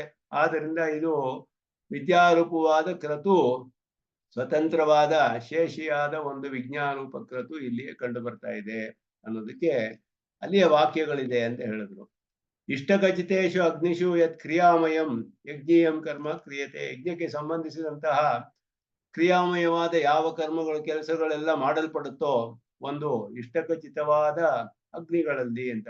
ಇಷ್ಟಖಚಿತ ಅಂದ್ರೆ ಇಟ್ಟಿಗೆಗಳನ್ನೆಲ್ಲ ಇಟ್ಟಿ ಅಲ್ಲಿ ಅಗ್ನಿಚಯನ ಮಾಡಿ ಸಂಪಾದನೆ ಮಾಡಿ ಎಲ್ಲ ಮಾಡುವಂತಹ ಯಜ್ಞಗಳಲ್ಲಿ ಏನೇನು ಕರ್ಮಗಳು ಮಾಡಲ್ಪಡುತ್ತೋ ತನ್ ಮನೋನಿರ್ವರ್ತ್ಯೇಶು, ಅದು ಮನಸ್ಸಿನಿಂದಲೇ ಮಾಡಲ್ಪಡುವಂತಹ ಮನಶ್ಚಿತಾದಿ ಅಗ್ನಿಷು, ಮನಸ್ಸಿನಿಂದಲೇ ಚಯನ ಮಾಡಲ್ಪಟ್ಟ ಅಗ್ನಿಗಳಲ್ಲಿ ಮನೋಮಯಮೇವ ಅಕ್ರಿಯತ, ಮಾನಸಿಕವಾಗಿಯೇ ಮಾಡಿದ್ರು. ಮನಸ್ಸಿನಿಂದಲೇ ಚಯನ ಮಾಡಲ್ಪಟ್ಟು ಅಗ್ನಿಯಲ್ಲಿ ಮಾನಸಿಕವಾಗಿಯೇ ಎಲ್ಲವನ್ನು ಮಾಡಿ ಮನಸ್ಸಿನಿಂದಲೇ ಪೂರ್ಣಗೊಳಿಸಿದರು ಅಂತ ಹೇಳಿರೋದ್ರಿಂದ ಈ ವಚನಾತ್ ಕ್ರತುರಪಿ ವಿದ್ಯಾಮಯ ಅತ್ರ ಪ್ರತೀಯತೆ, ಒಂದು ಕ್ರತು ಇಲ್ಲಿ ಇದೇ ವಿದ್ಯಾಮಯವಾದ ಕ್ರತು ಹೇಳಲ್ಪಟ್ಟಿದೆ ಅನ್ನೋದು ತಿಳಿಯುತ್ತೆ ಇಲ್ಲಿ. ಆದರೆ ಇಲ್ಲಿ ವಿಧಿ ಇಲ್ಲ. ಯಾವ ಕ್ರತು ಅಂತ ಹೇಳೋದಕ್ಕೆ ಇದು ವಿಧಿ ಇಲ್ಲವಲ್ಲ, ಹೀಗೆ ಮಾಡಬೇಕು, ಒಂದು ವಿಧಿ ಇರಬೇಕು. ಆ ವಿಧಿ ಕಂಡು ಬರ್ತಾ ಇಲ್ವಲ್ಲ, ವಿಧಿ ವಾಕ್ಯ ಇರಬೇಕು. ಇಲ್ಲಿ ಲಿಂಗ್ ಅಂತ ಹೇಳೋದು ವಿಧಿವಾಕ್ಯವಿರ್ಬೇಕು. ಶ್ರುತಿಯಲ್ಲಿ ವಿಧಿವಾಕ್ಯ ಕಂಡು ಬರ್ತಿಲ್ಲ. ನನ್ನ ಹತ್ರ ವಿಧಿಪದ ಶ್ರವಣಾತ್. ಮತ್ತೆ ಫಲ ಸಂಬಂಧ ಅಪ್ರತೀತೇಶ್ಚ, ಫಲವೂ ಕಂಡು ಬರೋದಿಲ್ಲ. ಇದಕ್ಕೆ ಒಂದು ಸ್ವತಂತ್ರವಾದ ಕ್ರತುವಾಗಿದ್ರೆ ಒಂದು ಸ್ವತಂತ್ರವಾದ ವಿಧಿ ಇರ್ಬೇಕಿಲ್ಲಿ, ಹೀಗೆ ಮಾಡ್ಬೇಕು ಇದು ಅಂತ ಹೇಳಿ, ಅಥವಾ ಒಂದು ಫಲವೂ ಇರ್ಬೇಕು. ಅದಕ್ಕೆ ಎರಡು ಕಂಡು ಬರ್ತಿಲ್ವಲ್ಲ ಅಂತ. ಪ್ರತೀತೇಚ ಇಷ್ಟಖಚಿತ ಅಗ್ನಿ ಉಪಸ್ಥಾಪಿತ ಕ್ರಿಯಾಮಯ ಕ್ರತು ಪ್ರಕರಣಾತ್, ಪ್ರಕರಣವೇ ಬಲ. ಇಲ್ಲಿ ಯಾವ ಒಂದು ವಿಧಿ ಪ್ರಕರಣ ಇಲ್ಲ, ಅದರಿಂದ ಶ್ರುತಿ ಪ್ರಮಾಣವಿಲ್ಲ. ಇಲ್ಲಿ ವಿಧಿ ಪದ ಹೇಳ್ಬಿಟ್ಟಿದ್ರೆ ಶ್ರುತಿ ಪ್ರಮಾಣವಾಗ್ಬಿಡೋದು ಫಸ್ಟ್ ಮೊದಲು. ಎರಡನೇದು ಫಲ ಸಂಬಂಧ ಏನಾದ್ರು ಹೇಳಿದ್ರೆ ಆ ಲಿಂಗದಿಂದ ಇದು ಒಂದು ಬೇರೆ ಕ್ರತು ಅಂತ ನಾವು ನಿಶ್ಚಯ ಮಾಡ್ಬೋದಾಗಿತ್ತು. ಇದ್ಯಾವುದೂ ಇಲ್ಲ ಇಲ್ಲಿ, ಶ್ರುತಿಲಿಂಗ ವಾಕ್ಯಗಳಿಲ್ಲ, ಪ್ರಕರಣ ಒಂದೇ ಇಲ್ಲಿ ಪ್ರಮಾಣ. ಆದ್ದರಿಂದ ಪ್ರಕರಣ ಯಾವುದು? ಕ್ರಿಯಾಮಯವಾದ ಕ್ರತು ಪ್ರಕರಣ. ಆದ್ದರಿಂದ ಹಾಗೆಯೇ ಅದಕ್ಕೆ ಅಂಗ ಅಂತಾನೆ ನಿಶ್ಚಯ ಮಾಡಬೇಕು ಅಂತ ಮುಂದೆ ಮತ್ತೆ ಪೂರ್ವ ಪಕ್ಷ ಆಶಂಕೆಯಲ್ಲಿ. ಫಲ ಸಂಬಂಧ ಅಪ್ರತೀತೇಶ್ಚ, ಅದರ ಒಂದು ಲಿಂಗವೂ ಇಲ್ಲ, ಫಲ ಯಾವುದೋ ಒಂದು ಲಕ್ಷಣವೂ ಫಲವನ್ನು ತಿಳಿಸಿರೋದು ಇಲ್ಲ ಎಲ್ಲಿಯೂ. ಆದ್ದರಿಂದ ಅಗ್ನಿಚಿತ ಅಗ್ನಿ ಉಪಸ್ಥಾಪಿತ ಕ್ರಿಯಾಮಯೇಶು ಕ್ರತು ಪ್ರಕರಣಾತ್ ವಿದ್ಯಾಮಯ ಕ್ರತ್ವನ್ಮೇನ ವಿದ್ಯಾರೂಪತಾಯಶಾಂ ಬಾಧ್ಯೇತ. ಅದರಿಂದ ಕ್ರಿಯಾರೂಪವಾದ ಕ್ರತು ಪ್ರಕರಣಕ್ಕೆ ಇದು ಸೇರಿರೋದ್ರಿಂದ ಇದು ವಿದ್ಯಾಮಯವಾದ ಒಂದು ಸ್ವತಂತ್ರವಾದ ಕ್ರತು ಅಂತ ಹೇಳೋದು ಸಾಧ್ಯವಿಲ್ಲ. ಅದನ್ನ ಇದು ಪ್ರಕರಣ ಅನ್ನುವ ಪ್ರಮಾಣ ಬಾರಿಸುತ್ತೆ. ಇಲ್ಲಿ ಶ್ರುತಿ ಪ್ರಮಾಣವಿಲ್ಲ, ವಿಧಿ ಇಲ್ಲ, ಲಿಂಗ ಪ್ರಮಾಣವೂ ಇಲ್ಲ. ಹೋಗ್ಲಿ, ಯಾವುದೋ ಒಂದು ಫಲ ಅಲ್ಲಿ ಕಂಡು ಬರುತ್ತೆ, ಫಲ ಹೇಳಿದೆಯೇ ಅಂತ ಹೇಳಿದ್ರೆ ಅದರಿಂದ ಒಂದು ಕ್ರತುವನ್ನ ಊಹೆ ಮಾಡ್ಕೊಳ್ಬಹುದು, ಶ್ರುತಿಯನ್ನ ನಾವು ಊಹೆ ಮಾಡ್ಬೋದು. ಅಂದ್ರೆ ಅದು ಇಲ್ಲ, ಅದು ಇದೇ ತೋರಿಸ್ತಾರೆ ಮುಂದೆ. ಫಲದಿಂದ ಹೇಗೆ ಶ್ರುತಿಯನ್ನ ನಾವು ಕಲ್ಪನೆ ಮಾಡಬೇಕು ಅನ್ನೋದನ್ನ ತೋರಿಸ್ತಾರೆ. ಶ್ರುತ್ಯಾದಿ ಬಲೀಯ ಸ್ವಾಚನ ಬಾಧ ಅಂದ್ರು. ಪ್ರಕರಣಕ್ಕಿಂತ ಶ್ರುತಿಲಿಂಗ ವಾಕ್ಯ ಎಲ್ಲ ಬಲವಾದದ್ದು, ಆದ್ದರಿಂದ ಪ್ರಕರಣವನ್ನ ಅದು ಬಾಧಿಸಕ್ಕಾಗೋದಿಲ್ಲ ಅಂದ್ರು. ಶ್ರುತಿ ಪ್ರಮಾಣ ನೇರವಾಗಿ ಕಂಡು ಬರೋದಿಲ್ಲ, ಅಂದ್ರೆ ಲಿಂಗದಿಂದ ಶ್ರುತಿಯನ್ನ ಕಲ್ಪನೆ ಮಾಡಕ್ ಸಾಧ್ಯ, ಅದನ್ನು ತೋರಿಸ್ತಾರೆ ಇಲ್ಲಿ. ಅದೊಂದು ವಿಶೇಷವಾದ ಅರ್ಥ ಲಿಂಗ ಪ್ರಮಾಣಕ್ಕೆ ಅಲ್ಲಿ ಹೇಳಿರೋದು. ಶ್ರುತಿಲಿಂಗ ವಾಕ್ಯಾನ ಪ್ರಕರಣಾದ ಬಲೀಯಸ್ತ್ವೇನ. ಶ್ರುತಿ ಲಿಂಗ ವಾಕ್ಯ ಇದೆಲ್ಲ ಪ್ರಕರಣಕ್ಕಿಂತ ಬಲವಾಗುತ್ತೆ. ಶ್ರುತಿಯಲ್ಲಿ ನೇರವಾಗಿ ಹೇಳಿದ್ರೆ ಅದುವೇ ಪರಮ ಪ್ರಮಾಣ. ಶ್ರುತಿಯಲ್ಲಿ ಹೇಳದೆ ಹೋದ್ರೆ ಲಿಂಗ ಪ್ರಮಾಣವನ್ನು ನೋಡ್ಬೇಕು, ಒಂದು ಲಕ್ಷಣ, ಒಂದು ಚಿಹ್ನೆ, ಅದರಿಂದ ಊಹೆ ಮಾಡ್ಬೋದು ಇದು ಏನ್ ಹೇಳಿದೆ, ಏನು ಇದು ಅಂತ ಹೇಳ್ಬಿಟ್ಟು. ಅದು ಇಲ್ಲ ಅಂದ್ರೆ ಒಂದು ವಾಕ್ಯಗಳಿರ್ಬೇಕು, ಅದು ಇಲ್ಲ ಅಂತ ಹೇಳಿದ್ರೆ ಪ್ರಕರಣವನ್ನು ಯಾವ ಪ್ರಕರಣ ಅಂತ ನೋಡ್ಬೇಕು. ಹೀಗೆ ಪ್ರಮಾಣಗಳಲ್ಲಿ ಪ್ರಾಬಲ್ಯ ಹೇಳಲ್ಪಟ್ಟಿದೆ. ಆದ್ರೆ ಇಲ್ಲಿ ಶ್ರುತಿ ಲಿಂಗ ವಾಕ್ಯಗಳು ಪ್ರಕರಣಕ್ಕಿಂತ ಬಲವಾದ್ರಿಂದ ಶ್ರುತಿ ಮೊದಲು ಲಿಂಗ ಎಲ್ಲ ಇದೆ ಇಲ್ಲಿ. ಬಲೀಯಸ್ತ್ವೇನ ಶ್ರುತ್ಯಾದಿ ಅವಗತಃ ಕ್ರತುಹು ಯೇಷಾಂ ತದನ್ವಯಶ್ಚ ದುರ್ಬಲೇನ ಪ್ರಕರಣೇನ ಬಾಧಿತು ನ ಶಕ್ಯತೆ. ಶ್ರುತಿ ಮೊದಲಿಂದಲೇ ಈ ಕ್ರತು ವಿದ್ಯಾಮಯವಾದದ್ದು ತಿಳಿದು ಬರೋದ್ರಿಂದ ಅದನ್ನ ಪ್ರಕರಣ ಅನ್ನುವ ದುರ್ಬಲವಾದ ಪ್ರಮಾಣ ಬಾಧಿಸಕ್ಕಾಗೋದಿಲ್ಲ. ಆದ್ರಿಂದ ಶ್ರುತಿ ಬಲವಾಗುತ್ತೆ. ಈ ಒಂದು ಸೂತ್ರ ತುಂಬಾ ಪ್ರಧಾನವಾದದ್ದು, ನಮಗೆ ಎಲ್ಲಾ ಕಡೆಯೂ ಪ್ರಯೋಜನವಾಗುತ್ತೆ ಇದು. ಶ್ರುತಿ ತಾವತ್, ಶ್ರುತಿಯಲ್ಲಿ ಹೇಳಿದೆ ಅಂದ್ರೆ ತೇ ಹಯೇತೆ ವಿದ್ಯಾಚಿತ ಏವಾ ಇತಿ ತಾಂ ವಿವೃಣೋತಿ, ಅದನ್ನ ವಿವರಿಸುತ್ತೆ. ವಿದ್ಯೆಯ ಹಯೇತೆ ಏವಂ ವಿಧಃ ಚಿತಾ ಭವಂತೀತಿ. ವಿದ್ಯೆಯ ಅಂದ್ರೆ ವಿದ್ಯಾಮಯೇನ ಕ್ರತುನಾ ಸಂಬದ್ಧ ಮನಶ್ಚಿತಾದಯ ಚಿತಾಹ ಭವಂತಿ. ಅಂದ್ರೆ ಮಾನಸಿಕವಾಗಿ ಮಾಡಿದ ಕ್ರತುವೊಡನೆ ಸಂಬಂಧಿಸಿದಂತೆಯೇ ಮನಸ್ಸಿನಿಂದ ಅಗ್ನಿ ಮೊದಲಾದಗಳೆಲ್ಲ ಸಂಪಾದಿಸಲ್ಪಡುತ್ತೆ ಅಂತ ಅರ್ಥ. ಹಾಗೆ ಮಾಡಿದ್ರೆ ಇದು ಮಾಡಿದಾಗ ಆಗುತ್ತೆ. ವಿದ್ಯೆಯ ಅಂತ ಹೇಳಿದ್ರೆ ವಿದ್ಯೆಯಾಹ ಏವ ಏತೇ ಏವಂ ವಿಧಃ ಚಿತಾ ಭವಂತಿ. ಒಬ್ಬ ಯಾರು ಹೀಗೆ ಮಾಡ್ತಾನೋ ಉಪಾಸನೆ, ಅವನು ವಿದ್ಯಾಮಯವಾದ ಕ್ರತುಗೆ ಸಂಬಂಧಿಸಿದಂತೆ ಮನಸ್ಸಿನಿಂದ ಎಲ್ಲವನ್ನು ಅವನು ಸಂಪಾದಿಸಿದರೆ ಆವಾಗಲೇ ಇದು ಕ್ರತುವನ್ನು ಮಾಡಿದಾಗ ಆಗುತ್ತೆ, ಯಾಗವನ್ನು ಮಾಡಿದಾಗ ಆಗುತ್ತೆ ಅಂತ ಹೇಳಿದೆ. ತಾನಹ ಏತಾನ್ ಏವಂ ವಿದೆ ಸರ್ವದಾ ಸರ್ವಾಣಿ ಭೂತಾನಿ ಚಿನ್ವಂತಿ ಅಪಿ ಸ್ವಪತೆ ಇತಿ ಲಿಂಗಂ. ಇದು ಈ ವಾಕ್ಯವಿದೆ ಅಲ್ಲಿ. ಸರ್ವಾಣಿ ಭೂತಾನಿ ಚಿನ್ವಂತ್ಯಪಿ ಸ್ವಪತೆ, ಎಲ್ಲ ನಿದ್ದೆ ಮಾಡಿರುವಾಗ್ಲೂ ಎಲ್ಲ ಮಾಡ್ದಂಗಾಗುತ್ತೆ, ಚಯನ ಮಾಡ್ದಂಗಾಗುತ್ತೆ ಅಂತ ಹೇಳುದು. ಸರ್ವದಾ ಸರ್ವಾಣಿ ಭೂತಾನಿ, ಮಾನಸಿಕವಾಗಿ ಮಾಡಿದ್ರಿಂದ ಯಾವಾಗಲೂ ಅದು ಅಗ್ನಿ ಕಾಪಾಡುತ್ತೆ ಅಂತ, ಕಾಪಾಡುವಾಗ ನಷ್ಟವಾಗೋದಿಲ್ಲ ಅಂತ ಅರ್ಥ.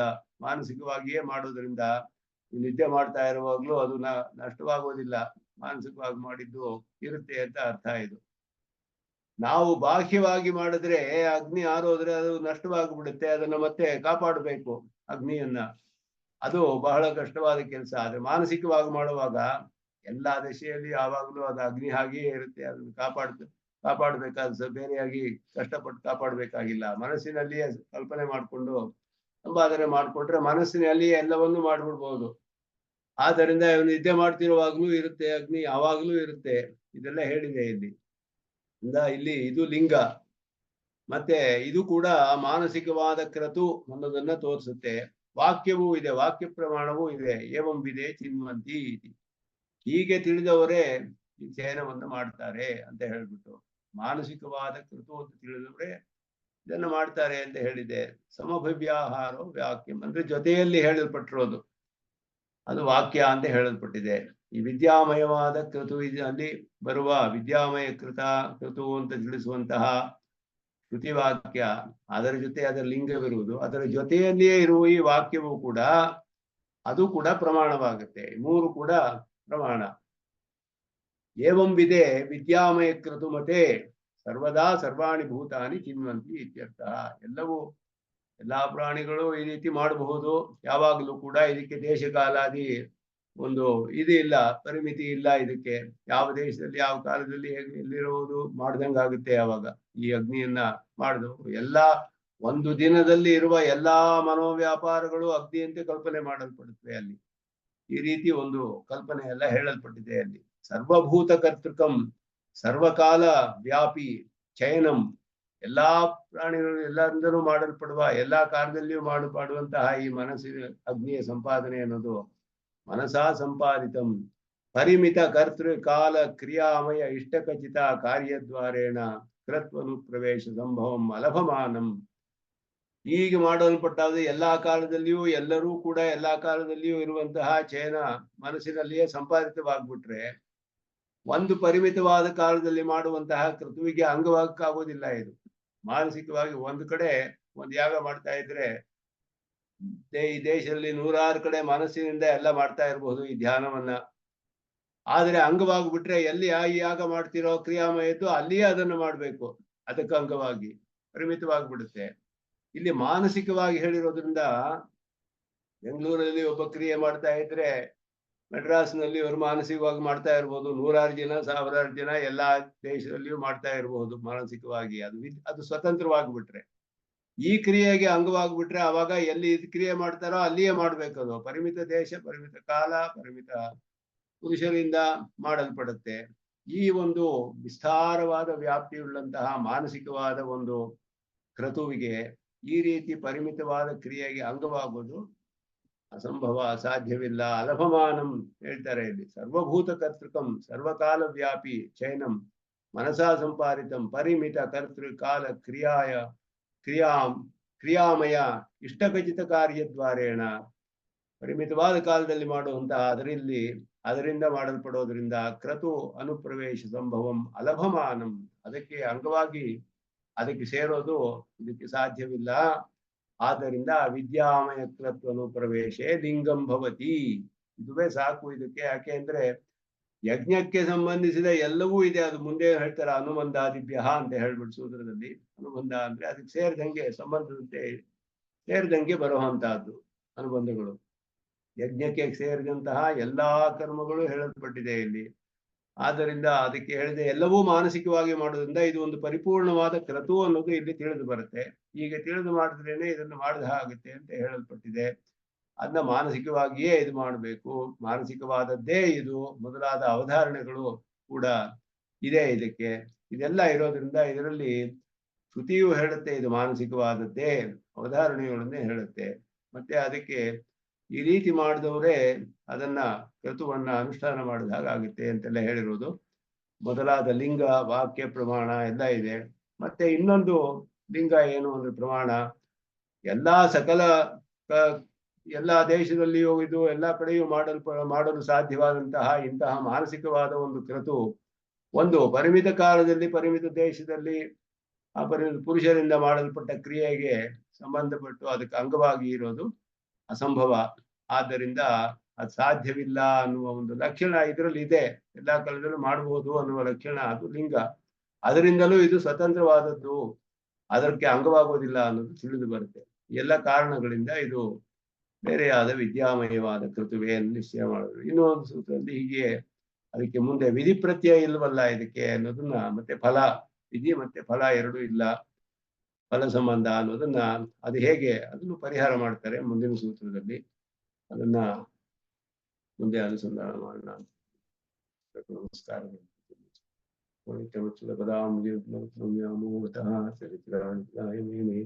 अस्मत् गुरोर्भगवतो श्रीगोविन्दो रामानुजस्य ओम जन्नो मित्रस्य वरुणः जन्नो भवत्वत्यमा जन्नो इन्द्रो बृहस्पतिः जन्नो विक्रमः नमो ब्रह्मणे नमस्ते वायो त्वमेव प्रत्यक्षं ब्रह्मासि त्वमेव प्रत्यक्षं ब्रह्मावादिशं तमवादिशं सत्यमवादिशं तन्मामावीत तद्भक्तारमावीताफीत्वामवीत भक्तारम्। ओम शांति शांति शांति।